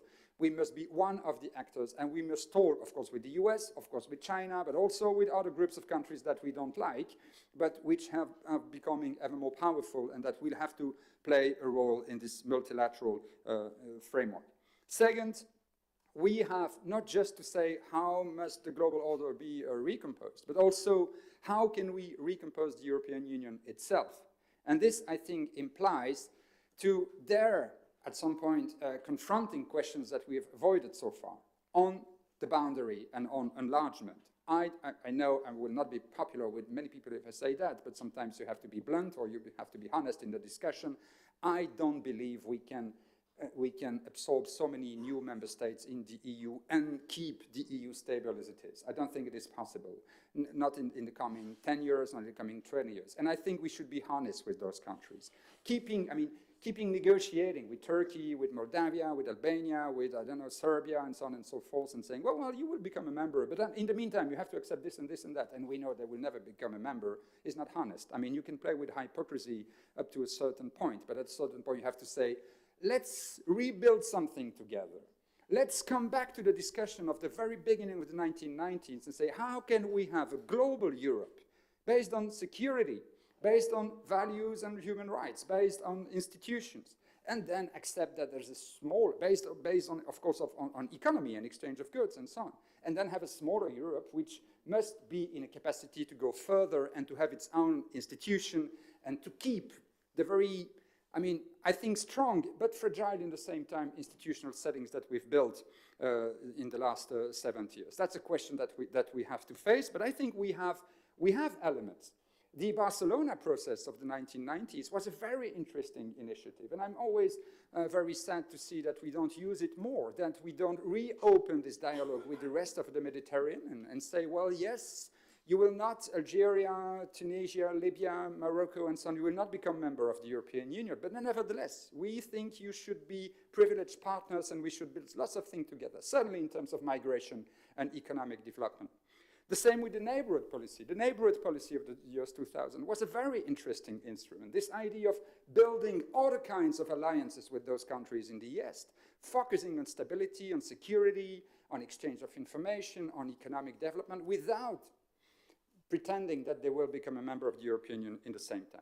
And this would allow us to refound the project inside the European Union. Because if I think, and I really think, that the EU has become very strong institutionally, that it's reached a certain level of maturity, I also think that the fragmentation within the EU, the political fragmentation within the EU, not just at the global level, is a real threat for the future of the European integration. And those alliances between right-wing parties and extreme right-wing parties and new populist movements can at some point become very dangerous for the EU. We all know that, a very deep transformation of our patterns of production and consumption to make them sustainable. We were the pioneers with the Green Deal, but we've lost this function of pioneers with the Inflation Reduction Act in the US and with the big strategy in China. And it's always the same story. In the 1980s, we were the pioneers and we lost in face of Japan of the time in the US on the IT transformation. And now we risk to lose the technological race in terms of energy transition if we do not invest much more. The most modest estimation think that we have to invest at least 1.5 to 2% GDP per year, which means more or less 2 recovery plans for each legislature. Not just one recovery plan as a one shot, but a permanent recovery plan and a new recovery plan every 3 years at least. And we have to finance it, but there's a lot of capacity. I mean, the agreement under the OECD framework to tax the multinationals better shows that it's possible, although it was under the impact of Biden and not from an internal movement of the EU. Fighting fiscal fraud is possible. Taxing the rich is possible. I've just launched an initiative, a very small advertisement here. Go to taxtherich.eu if you think that we have to tax the rich to finance the climate transition, and sign the European Citizen Initiative we've just launched with colleagues from 7 other member states. Because if we manage to gather 200 billion a year to finance this transition, then we can change the face of Europe. And then we can also fight this political fragmentation. Political fragmentation is based on the fact that those people who vote for extreme right-wing parties, for populist movements, are not racist people, are not people who do not believe in democracy. They are people who think that they've been abandoned. They are people who feel that their territories, which have been confronted with industrial deep transitions, have been left over, and that they haven't won anything in the globalization and European integration. If you change the way we do European policies, and you use European policies to deeply improve the mobility, the isolation of housing and building, the agriculture, the industry itself, and all those things, and you demonstrate that this is the added value of the EU, you can reconcile the EU with lots of people, and you can fight political fragmentation. I think we are at a moment where we should ask us QUO VADIS EUROPA, and I think QUO VADIS EUROPA is a very deep existential question, and that there are different possible scenarios. There's one which is very, very sinister and very sad and very dangerous one, but also are brilliant and very enthusiastic ideas that we could and should try to keep defending. And I think all those who have built the European Union, all those who have refounded the European Union in the 1990s, and who think that it's a time to refound it, should try and find a new concept, a new big historical compromise to give the EU a new strength. Otherwise, it is all those who want to undermine the EU and to reduce it to nearly nothing that will win, and this is something that we should not accept. Thank you for your attention.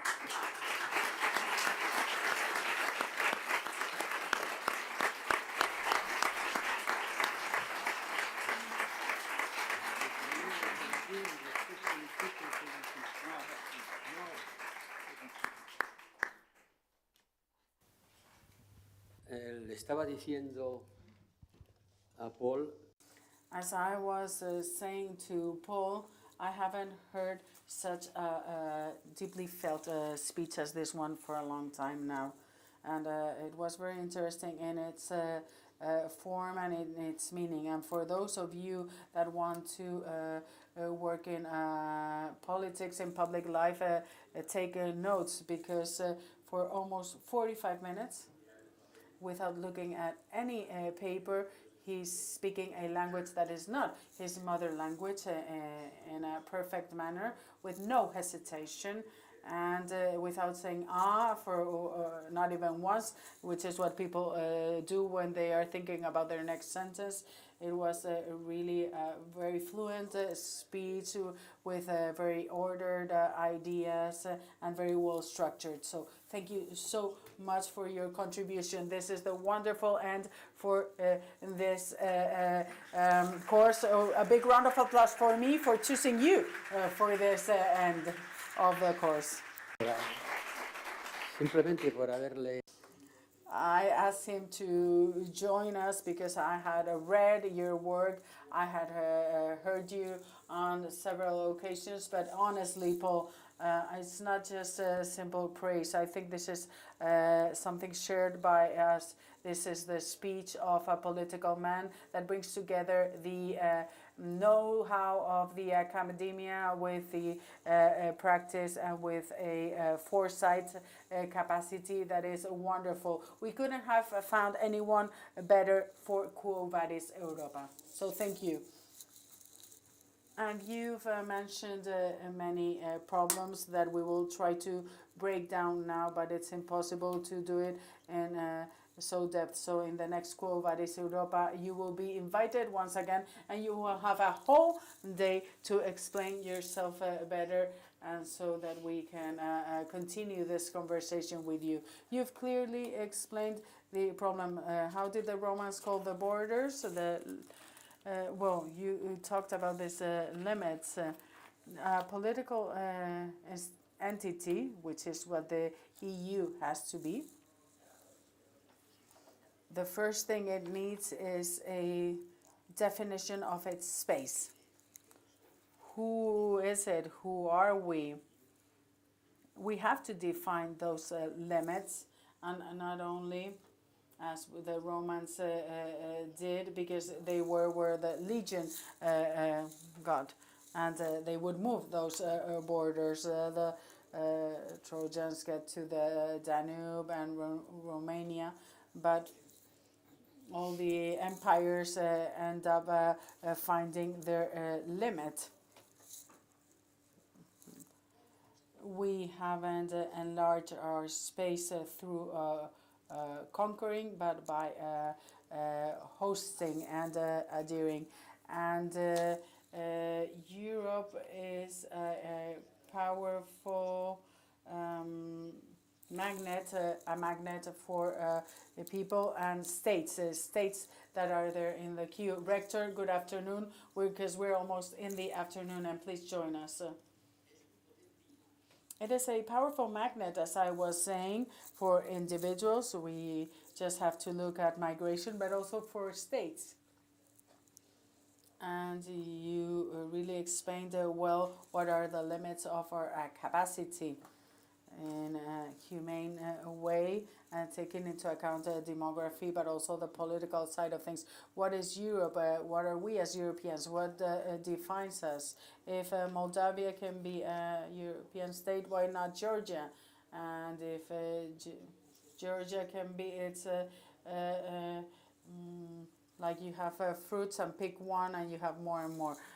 So the next second problem is the political consensus between three political families at the origin. This consensus has disappeared because the family members have disappeared on occasions, and we didn't have the Christian democracy, so we never knew it disappeared, but it has disappeared. And the classical left groups haven't all disappeared, but some have weakened, some more, some less, and even the conservative parties are now open to the extreme right. And this was a problem that seemed to be a legacy from the eastern countries, but however affects many other countries not in the eastern area. And it's a relative east because Prague is more to the west than Vienna. So when they say the eastern countries, well, Austria is more to the east. Geography is not exactly equal to political history, and this shapes a new internal map.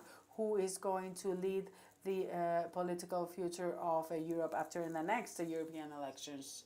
This morning, Natalie said in one of her answers, let's not deceive ourselves. Our weight, a political weight, comes from the economic leverage. As we don't have a military leverage, our political influence depends on our economic capacity.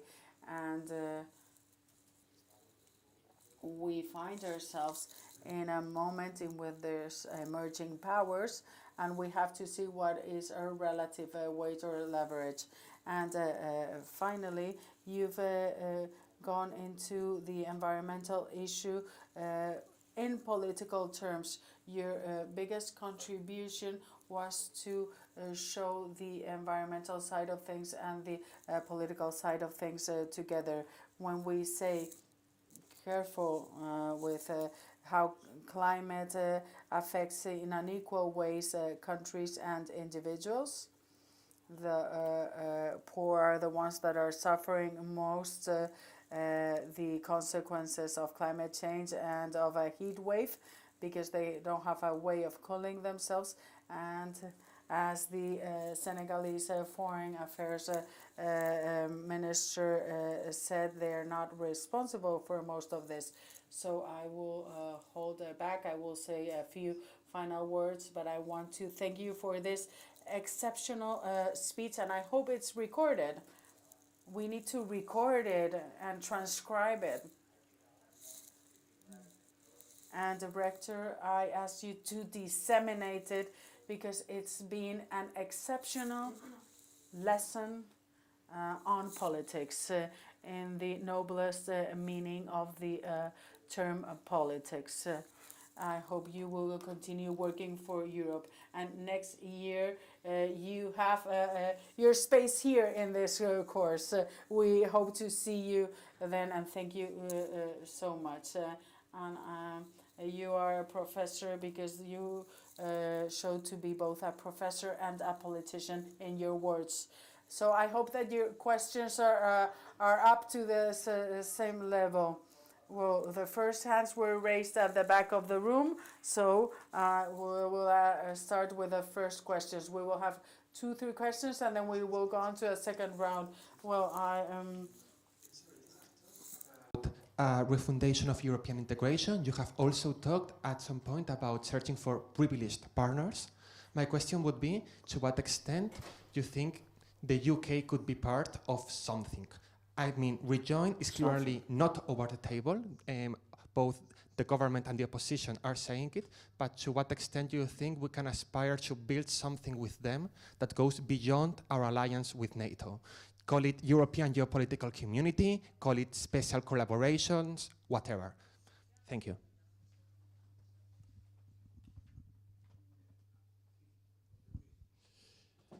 Sí, profundizando un poco lo que decía. Going into a little bit more depth with regarding what the High Representative said, we're at a critical moment. Is this the opportunity for refounding Europe once again? But it may well be the opportunity for taking a step back.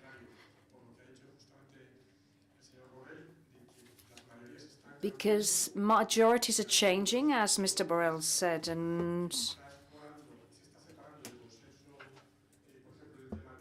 for example, in the European Green Deal, there was an agreement between the main two political families, but this is falling apart as well. So this could block major legislations, but could it also, and this is where my question comes in, is there the risk of a renationalization of powers that the member states have actually ceded to the EU in the next elections, which are in July. If there's sufficient majorities of parties against the European Constitution, could we be actually going into reverse?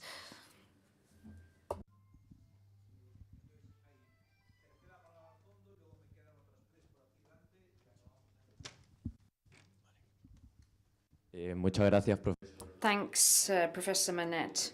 I wanted to ask about the reform of the Euro global governance system. When you think that the international institutions that set it up in the 20th century are no longer there, what do you think about the role that the European Union should have when reshaping this structure of power and global governance, or should new structures be set up? What do you think on that? Thank you. I'll start with those three. With the UK, I very much hope that we can build more partnership with the UK. When I think of refoundation, I think a refoundation ideally, because we have as politicians to think of ideals sometimes. Otherwise, we have the nose on the immediate challenges, and we don't have a global vision, and we have to have a global vision, although we know it will be very difficult. But the global and ideal vision will be a strengthened multilateral framework, which is not just focused on security issues, but enlarged to socio-economic development and climate and migration issues. This was already the idea of Jacques Delors 30 years ago, when he talked of a European social and economic global council in the UN framework, and it certainly has to be enlarged to migration and climate today. That would be the first step.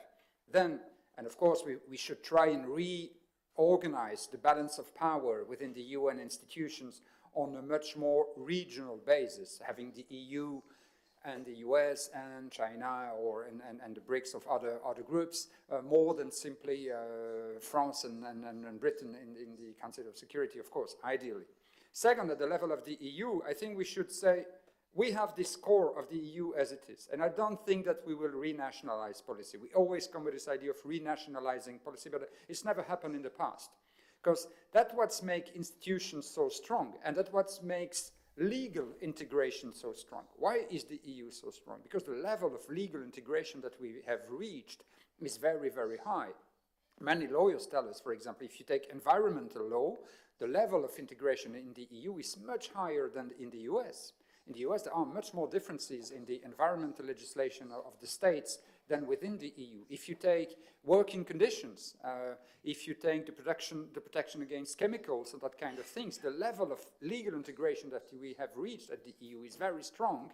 And once you've reached this level, it's very difficult to dismantle it. There's a sort of force of legal and institutional integration, which is very difficult to get back to. What we should do, and what we sometimes did in the past, is to come back to the spirit of the directive. The directive was a very clever legal instrument. The idea of the directive is that you have no margin on the purpose. When we agree on this purpose, each and every member state must reach the purpose. But you have a margin on the means, on the instruments that you would use to reach those instruments. Because, I mean, the situation of Poland is not the same as Portugal or Luxembourg, for example. So finding more flexibility in the way you reach your instruments while keeping some kind of uniformity in terms of the objective is something that we need. And certainly for the refoundation of the economic governance that we have today.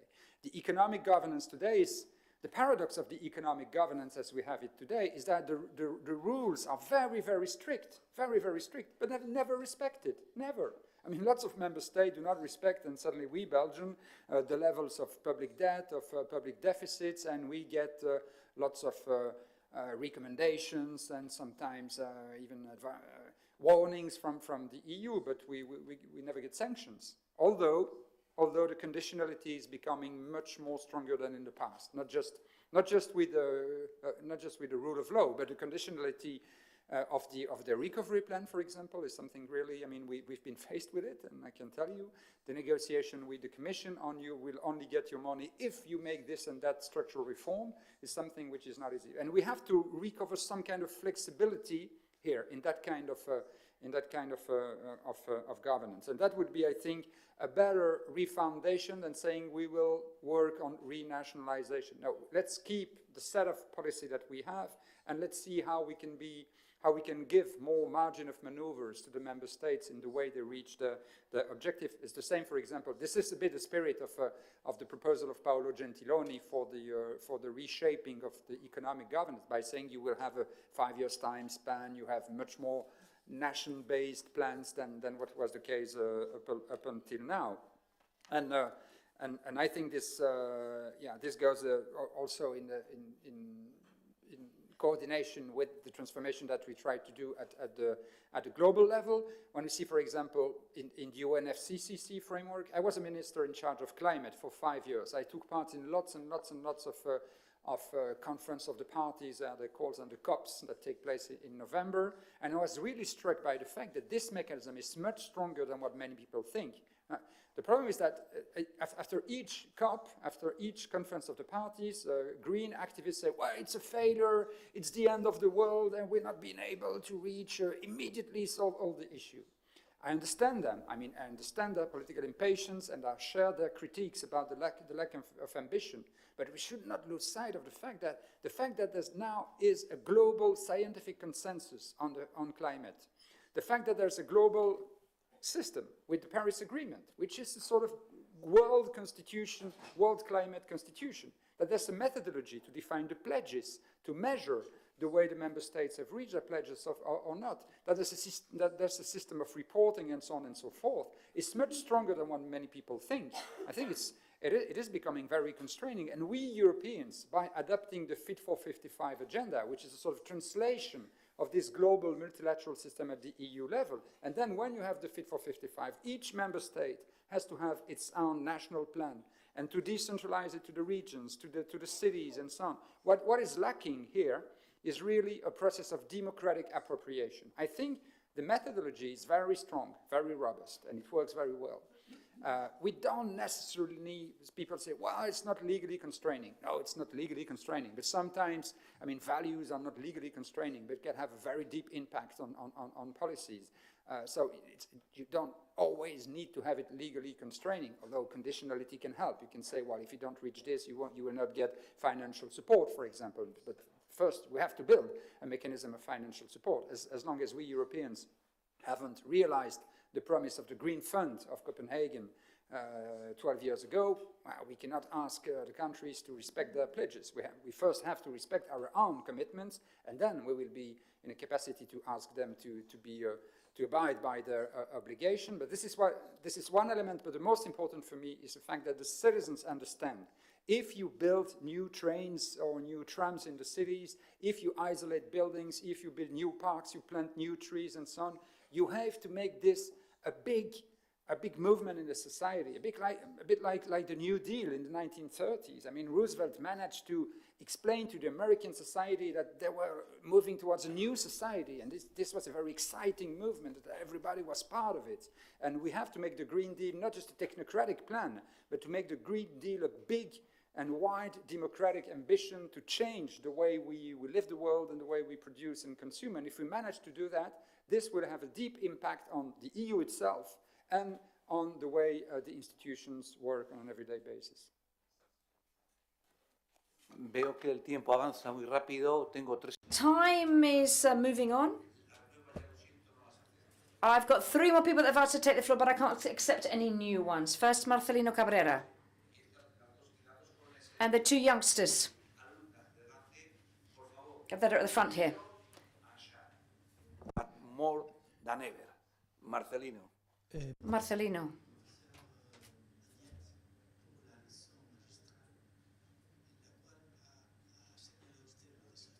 Thank you for your fantastic explanation. You've spoken about nature, and you've given us hope and optimism regarding the reason, the raison d'etre of European integration. For me, the raison d'etre, the main raison d'etre of the European Union, in fact, I'm hoping you understand my question in this sense, is citizenship. For this, that's what the European Union exists for. The European Union exists is so that European citizens live better. That's its main reason for existing. So my question is related to institutions, to institutional power, to institutional limitations. So my question is, what can be done to optimize the institutional work, which is already optimum? And I'd like the High Representative in his double role as High Representative and Vice President of the Commission, maybe he could add something if that's okay. What can be done? What can be done to optimize? And just to give you an idea, I took note of what the High Representative said about the fact that we can't ask for the impossible. You definitely can't ask for the impossible. But what can be done to optimize the institutional role, given our limitations? Thanks, Marcelino.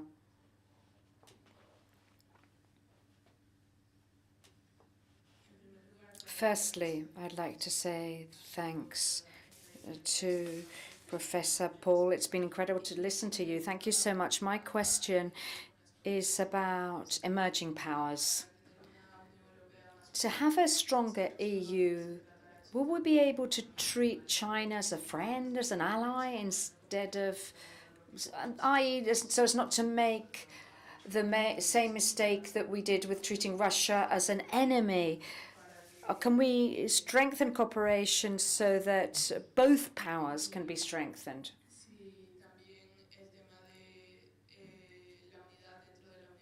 And the idea of unity with the EU, the unity of the 27 member states. Can diversity also be worked on to see what mechanism can be set up so that they complement each other better? And finally, I'd like to ask you about the way you... Sorry, that's it. I'll leave it there. Seeing there's another question.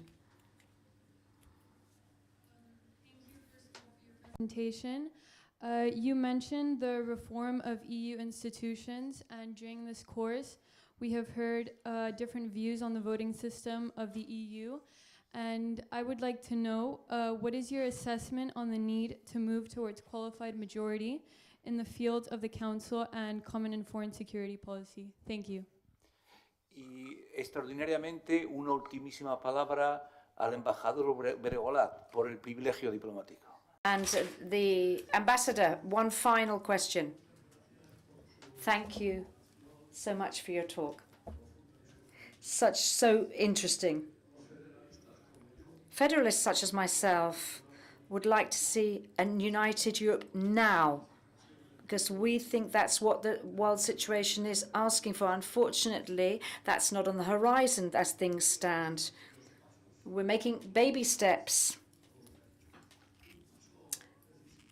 But a decisive step would be take the second pillar to the first pillar and communitarizing that.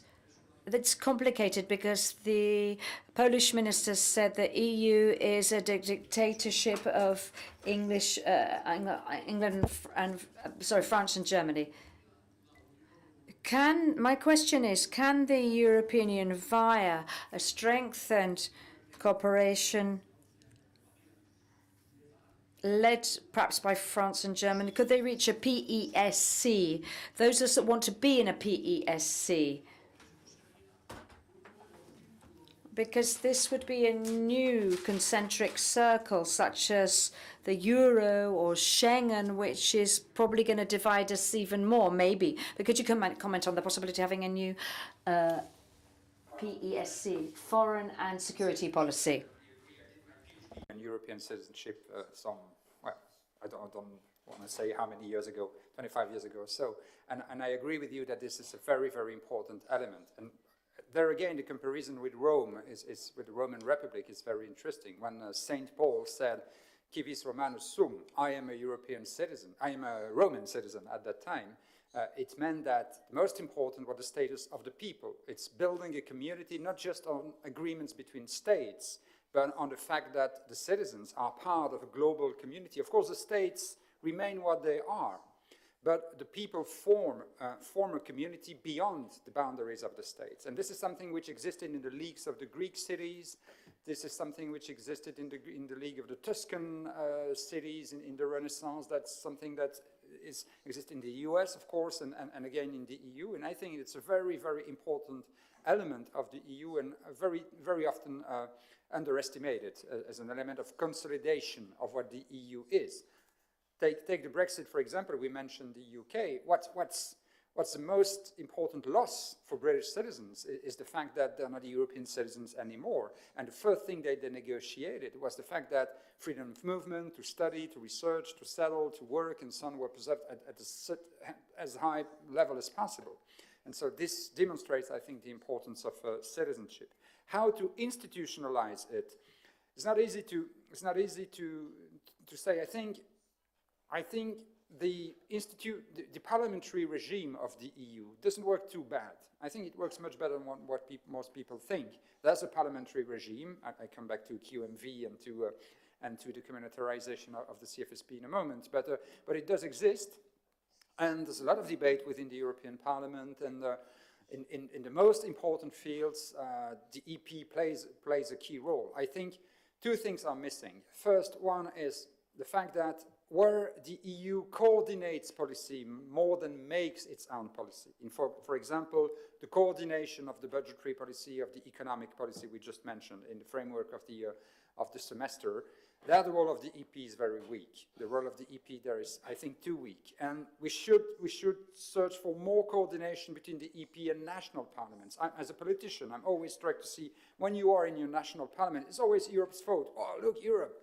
They know perfectly that they gave a mandate to the government, and that this is on the basis of that mandate that decision was taken 3 years ago, 4 years ago. But they do as if it was something else. And the European Parliament, they tend to ignore the national arena. The MEPs very rarely come back to their constituencies to explain what they do in the EP. So I think more interconnection between national and European would be fruitful for the EU. The second thing is that I'm not a strong defender of direct democracy, but I think in some political mechanism, when you are in a polity which is, where there are lots of veto points, you need direct citizen participation. This is the Swiss model. The Swiss model is a confederal model with lots of veto points everywhere. And this is the reason why they invented those votations, the votations. I think the European Citizen Initiative that was set up by the Nice Treaty and Lisbon Treaty and so on, which hasn't worked that well so far, can become something very interesting. We start doing it, I mentioned it, on tax the rich to finance the climate transition. We will go campaigning, we go to the citizens and say, well, do you think that the EU should tax the rich to finance the climate transition? If people say yes, this means that they also believe in the EU. By doing this, of course, you challenge the set of policy that exists. You force the European Commission to submit a proposal, to create a debate within the Council, but you also go to the citizens. And you also go to the citizens and say, hey, look, Europe matters. Europe matters, and if you want to change the polity, you have to mobilize to change the way European policies are made. So this is an element I would strengthen. On the voting system, yeah, of course, by definition, I'm a federalist too, and I think qualified majority voting should be the rule. Certainly with the reform of the Nice Treaty and the double majority, which I think is globally a good reform because it's simpler to explain that you have to have 65 persons and a number of states. It's a sound principle, everybody can accept it, and at some point you have to move to this.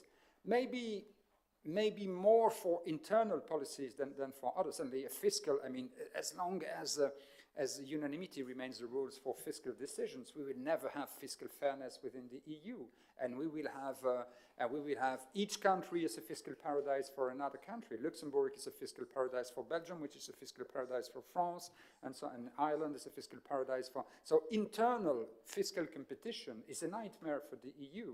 But as long as we have unanimity, we cannot change that. And I gave the example of the taxation of the multinationals. It only happened because of Biden's initiative and because of the decision within the OECD. We, Europeans, would never have been in a capacity to change rules by ourselves. So suddenly qualified majority is needed, and suddenly also in the framework of the CFSP. The question is, when you say communitarization of CFSP, what does it mean exactly? Of course, I remember the debates of the 1980s, 1990s, but it means qualified majority voting, of course, that's one thing. But communitarization, strictly speaking, would mean that the boss of the foreign policy would be European Commission. Are we ready to say we get rid of the permanent president of the European Council? I'm not talking of the person, Charles Michel, I'm talking of the institution itself. What do we do with the High Representative, who is now sort of hybrid body, 1 foot in the Council, 1 foot in the Commission? So how do you settle those issues too? And the control of the Parliament, which is of course a very important element of a community model, is also important, but that's not that difficult. I mean, John Locke already said in the 17th century that that the foreign policy is always a bit of peculiar policy, and that there is no formal co-decision on those issues, but more a kind of political control and strong accountability. And so the EP is already playing this role to a wide extent, although we've talked about this, but Josep could tell much more about this than I can do. And so the key question is, who will be the head? Would this be a high representative and would he or she work more with the President of the European Commission? That's an issue that we should not underestimate, and that can unbalance the present construction of the CFSP. But the best qualified person in the room to give an answer to this is certainly Josep, who is experiencing it in his work, in his everyday life. And on China, I think, well, the answer again is multilateralism. Sometimes I think we should do much more like China. Not inside China, of course, which is sort of nightmare of the worst of communism and the worst of capitalism in its own model, and with all the violation of human rights. But the relationship of China with the rest of the world, some kind of a very clever economic, strict cooperation, sometimes imperialism, and triangular relationship that they build with other regions of the world. We know, for example, that we will need a lot of cobalt to build electric batteries for the cars in Europe. We know that Congo is one of the countries which has the highest and the biggest reserves of cobalt. We should build relationship, but we should do it differently from China. China does it without clear public relationship, and I'm in favor of a strong partnership between Europe and the Democratic Republic of Congo, for example, to build a long-term relationship of fair exploitation, respecting the workers, respecting the nature, respecting all the standards, but to produce the cobalt that we will need for our own electric batteries. So do it like China, but the European way, by respecting the standards and you respecting human rights.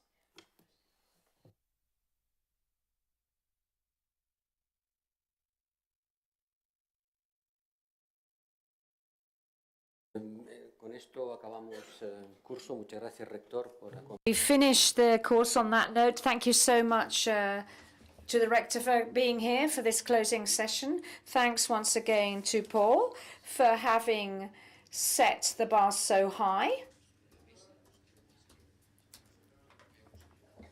You know that we Europeans need to debate these things and decide, and people are going to start deciding in the next European elections. But of course, we follow you every day when we elect our national governments, because at the end of the day, Europe is a club of sovereign states that have decided to communitarize some of their policies, but they still are strictly sovereign in others. This is something that you don't see in any of the models that political science has invented. It's a state association with its own rules that have gradually been built over time as it's been broadened and as more policies have been communitized. But it's still a club of states with its decision-making rules, in some cases requires not just a great deal of consensus, but full unanimity, which also has its advantages, but also its downsides. I was born in 1947. There are many people here that were born after me, and the future's in your hands. You need to be the ones who decide what you want from Europe, and what does it mean to be European? You know, what's happened since 1947 to today? What are the main events that have marked this era? I'd say one of them is peace in Europe, or the creation and development of the EU, which is by no means a small feat.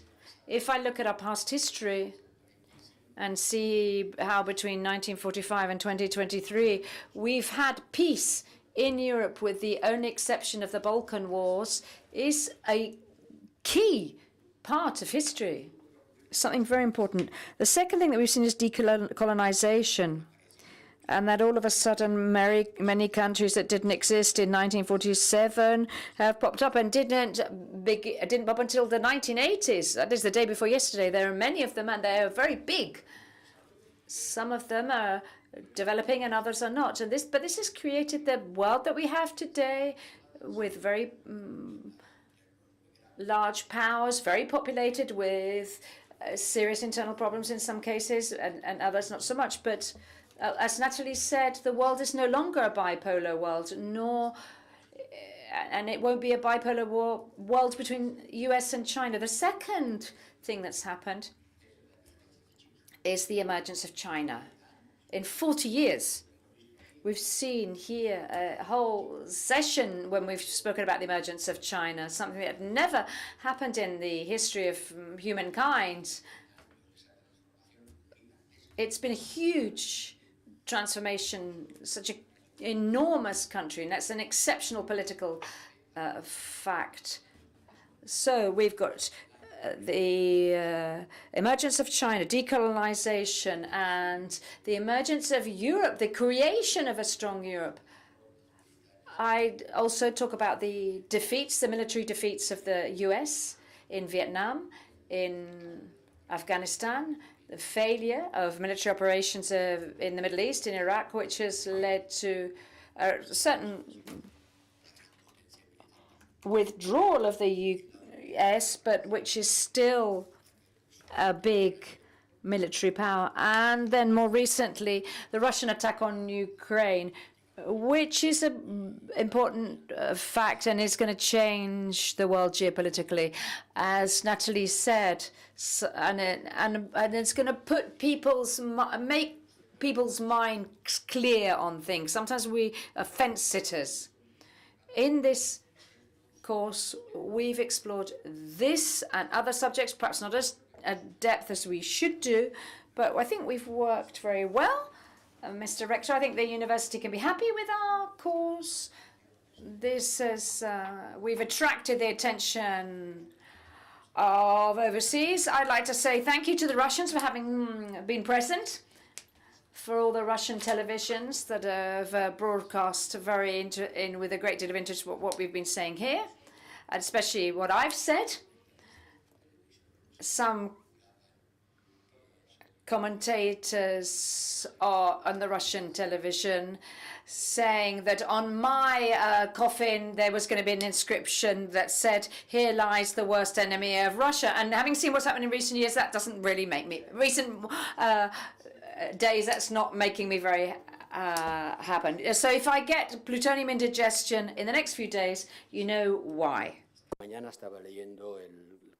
But this is a very serious season. I was reading the CV of the Wagner boss this morning, and you have to read it, really. it's really shocking, appalling. We are so lucky that those things cannot happen in Europe, because we have a political system of freedoms and counterpowers that doesn't allow this kind of characters to arise and get the accumulated power and do what they've done inside and outside Russia. And I'm really sorry to say so, but we need to highlight that this cannot happen here. And therefore, enjoy the political freedom systems that Europe offers, social cohesion that we find in Europe. Of course, the biggest social cohesion in the world built through fiscal transfer. And thank you, Paul, for this initiative that will be voted by Europeans, a public initiative for the European citizens, so that the wealthiest can contribute for the big needs that we will have in the future. And also, this is a part of the world with the most accumulated prosperity. If you look at the GDPs per capita, you see that we not only have freedoms, social cohesion, and political progress, which defines Europe. So let's all feel fortunate, but also let's feel committed.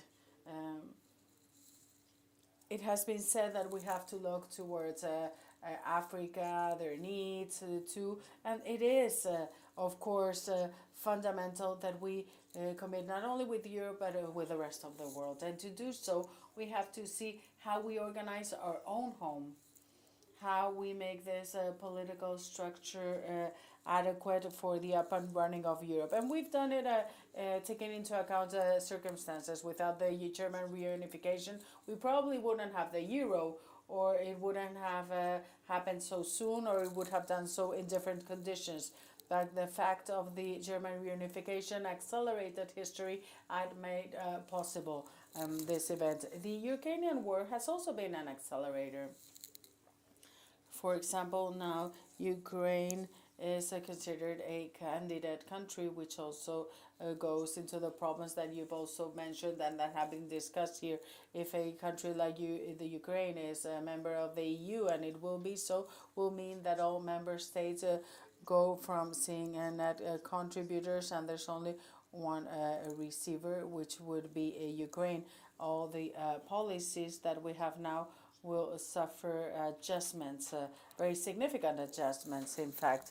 And that's how things are with the Ukrainian war. We've shown what our position is as Europe, and I don't know how long it will take for them to be an EU member, and how this union will be, and what would be the effect of this membership compared to that of other countries that were already candidates before and for many years, and as you've said, for too many years, in fact. And now some says, well, this one comes the last, and they can push us all but not jump over us. And this dynamic will not end here with these 10 countries. In my first trip after the holidays, if you can say these are holidays, will be to Georgia, a country that is also knocking on the door and to whom we've given a not so clear response as the one for the Ukraine. But they're also asking about their situation.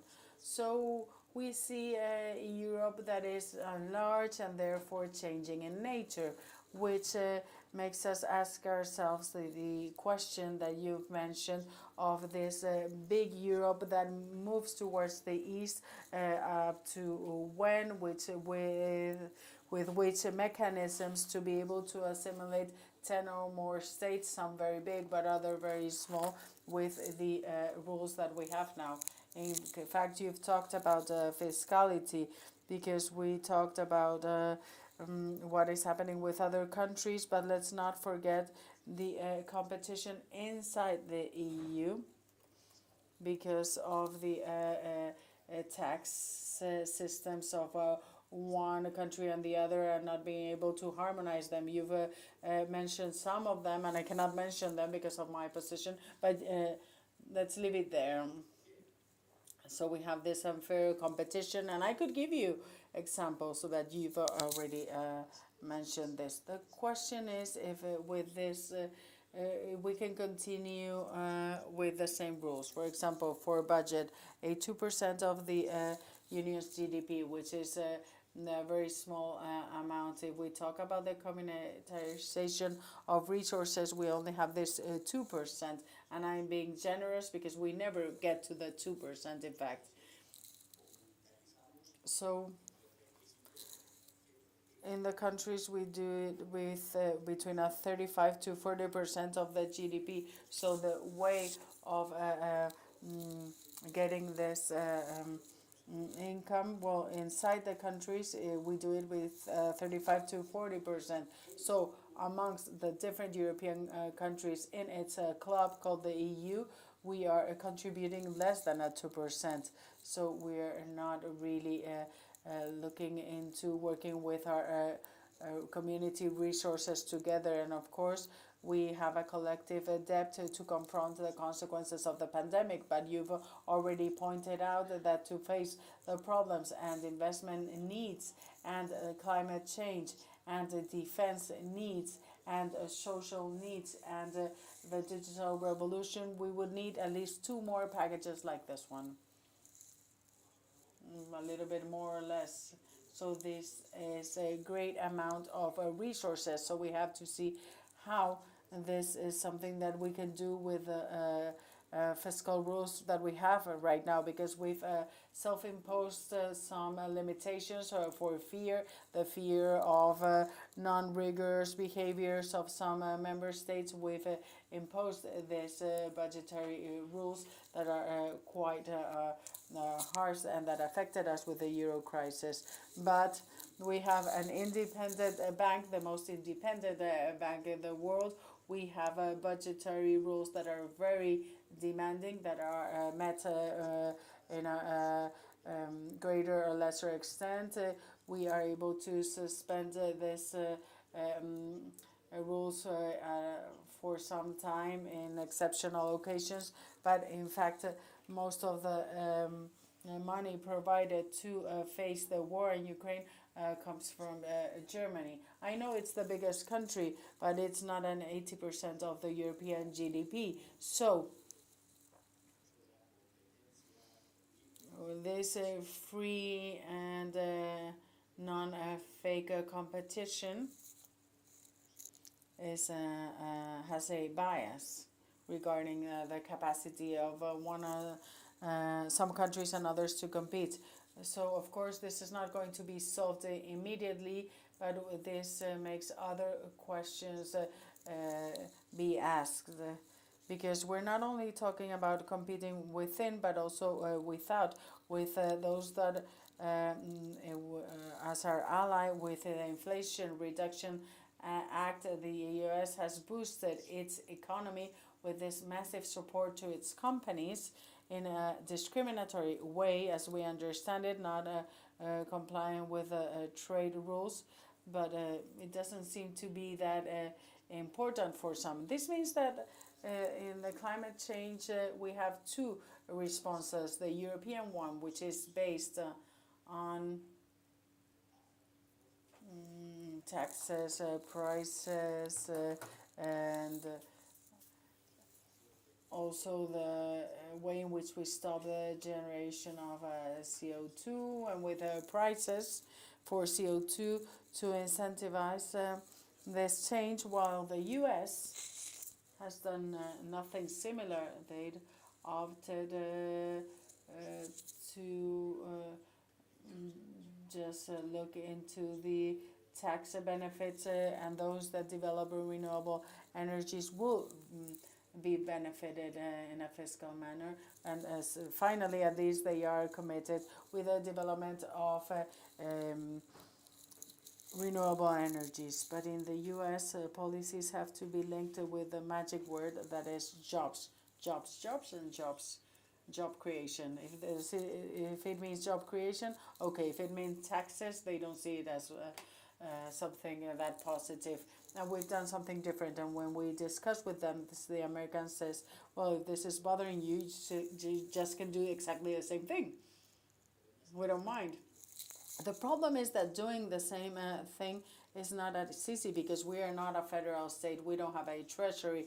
We don't have a Washington that can print bills and fund the 300 billion or whatever they are for fiscal support to companies. We cannot do that. We have a central bank. We have rules we have to follow, and we don't have the fiscal capacity, something that we as federalists have demanded for so long, a fiscal capacity that is created every time we face a problem. We say, let's create the European Stability Mechanism, for example, or let's create Next Generation. But let's see what happens when we face the next problem. But we don't have the fiscal capacity to do things as states. Each states either issue currency or restructure their expenditure in a more or less intense manner. But in Brussels, we cannot do so. Secondly, and as a consequence of this, if we allow for each state to do what they want without having a central authority, this means that each state will work according to their own fiscal capacities. So things will become more unbalanced, more and more unbalanced. So this would be a very significant problem, and we would have to see what is the response to this. And this is all linked to our relationship with China, our strategic dependencies. We've resolved the issue of dependency on Russian gas, but we haven't substituted Russian gas for another alternative energy source, but for another gas. Other gas that we found in other areas in the world, and therefore affecting international gas markets. And nowadays we have full storage, but gas has been substituted by gas, and on the short term probably we couldn't do anything different, but the boost of the Ukraine war regarding energy transition shouldn't limit us to finding another gas supplier, because now we depend on the US instead of Russia and other suppliers that might not be that trustworthy, some more, some less. Therefore, we need to continue accelerating technological transformation of our energy sources, and the way in which we consume continues to be a humongous challenge for Europe, being aware that we are at 8% of emissions or less. Therefore, even if we stopped absolutely all emissions, the problem wouldn't be solved, because we would have the 92% of other emissions, and Russia is emitting more than everyone together. So with China, so if China doesn't fight climate change, because in Spain we can achieve this, but can we demand the same thing from China? No. When we look at the images of the evolution of emissions, we see we haven't been able to make them go downward in a clear manner. We have decarbonized electricity production, but we haven't decarbonized the production of primary energies. So if we look at the whole, this hasn't been achieved, and this will be the problem that the Senegalese minister explained. She said, I am responsible for 3% of these emissions, the emissions accumulated. So don't tell me what I have to do, and we don't do so. We understand there's a different level of responsibility, but how is this funded and addressed? So we have many things to continue discussing. We have the climate crisis. We also have the different priorities. When I speak with my friends in different areas in the world, ministers, many of them say something that has struck me, and that is don't talk so much about your values. We probably share those values. What we don't share are the same priorities. I don't have the same priority you have, or I don't feel your priority is like mine. Yes, the climate priority is a priority for everyone because we have one only planet, and the CO2 emissions here affect Senegal and vice versa.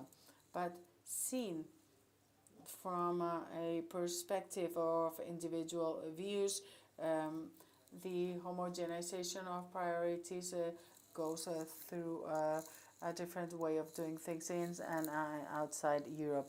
And this is another issue that has to be discussed, what we want to do and with what resources. Because we need to fund projects. Being wistful thinkers is not a policy. A policy includes objectives and capacities. I want to achieve this and I will do so with these resources. If not, we're just being wishful. And Europe is now a fundamental player for stability. But we are a 5% of the world population. I don't know if you're aware of what this means, and you've said this, we are not the center of the world anymore. But some Europeans still have the vague feeling that they continue to be so. But we are just a 5% of the world population. And this is something that should set limits regarding our, not so much our capacity, but the way in which we see the world in which we live. That is not the same world of the year 47 or the times of the Cold War, or a world with only two poles, or when we were imperialistic in Suez, when the UK and France realized that the had ended after taking over the Suez Canal. The Americans and war said, okay, just go back home. And that was the day when they realized that the Union would make them stronger, as when the Germans realized that the Russians were there to stay. And they said, well, let's build a Europe, because if not, the Steel Curtain will not be overcome. So now we have to be aware of what we want to do. You've asked many questions, but also given us some answers. So we will continue working on the future of Europe. Once again, I want to thank you for your talk, and thank you all for your patience and for being present throughout all the hours of this course. Thank you.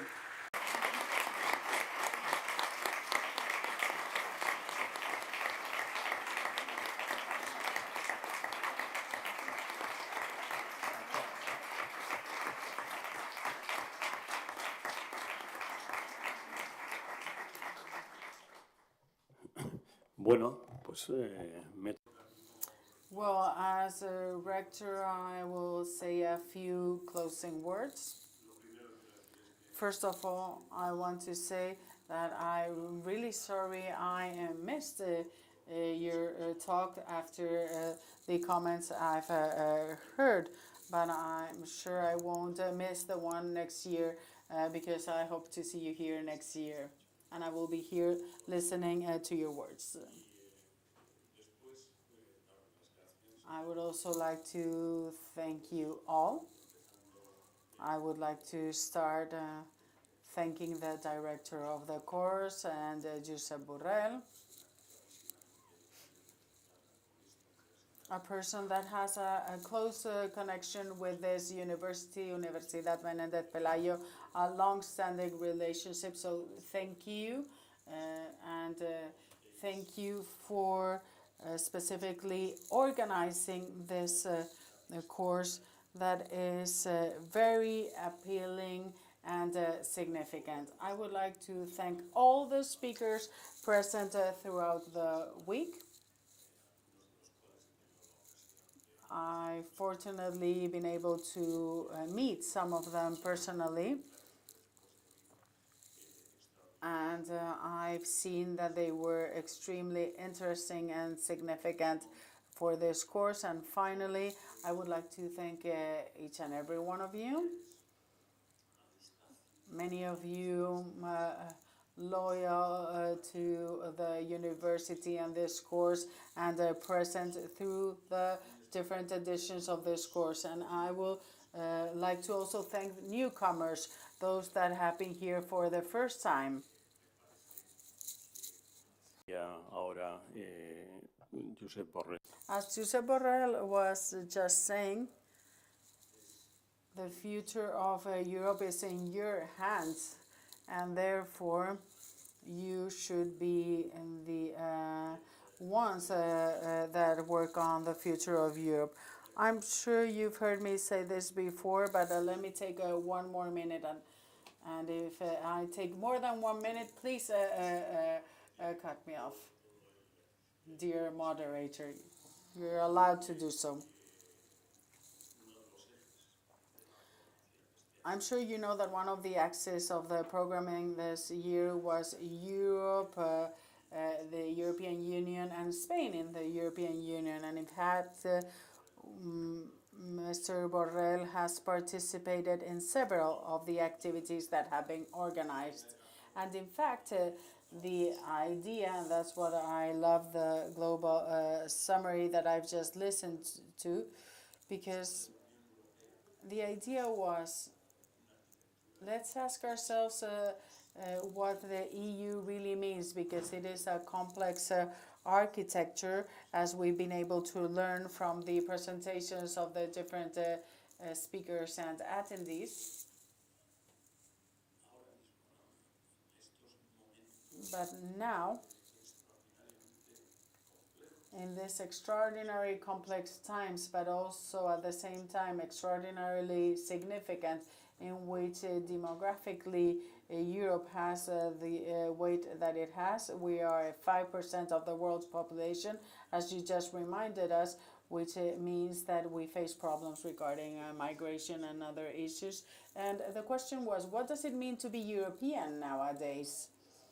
Now that we are also speaking about the enlargement in Europe and different governance challenges linked to this. I believe these are very interesting challenges, and I would like to take home a message and something that I've also heard in this course, and that is a message of optimism and hope.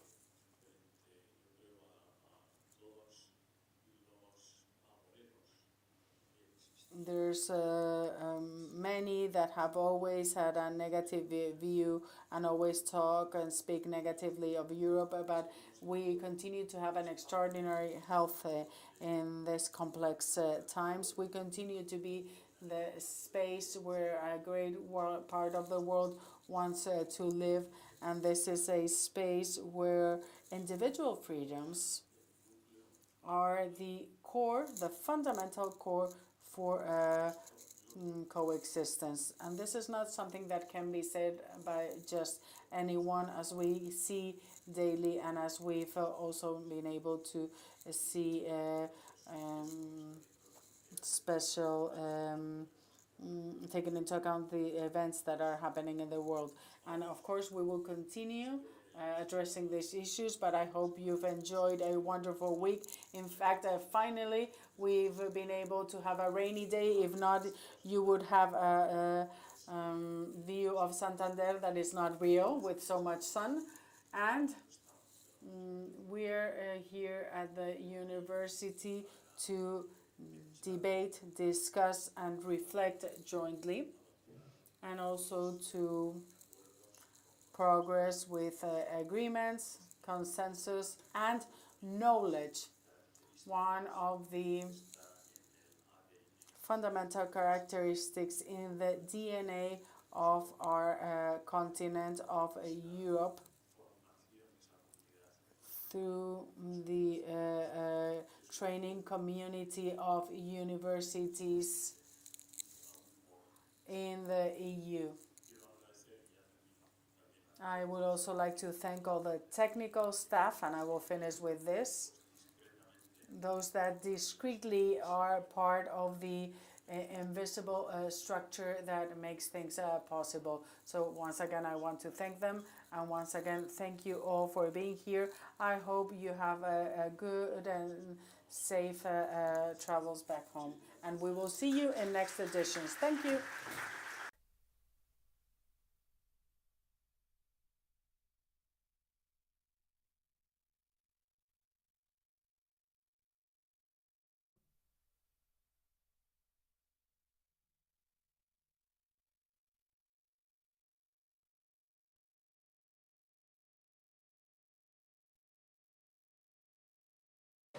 Ahora me dicen que hay un pequeño cóctel para los que tengan tiempo de asistir. Os recuerdo que tenemos un libro a salida y el cóctel.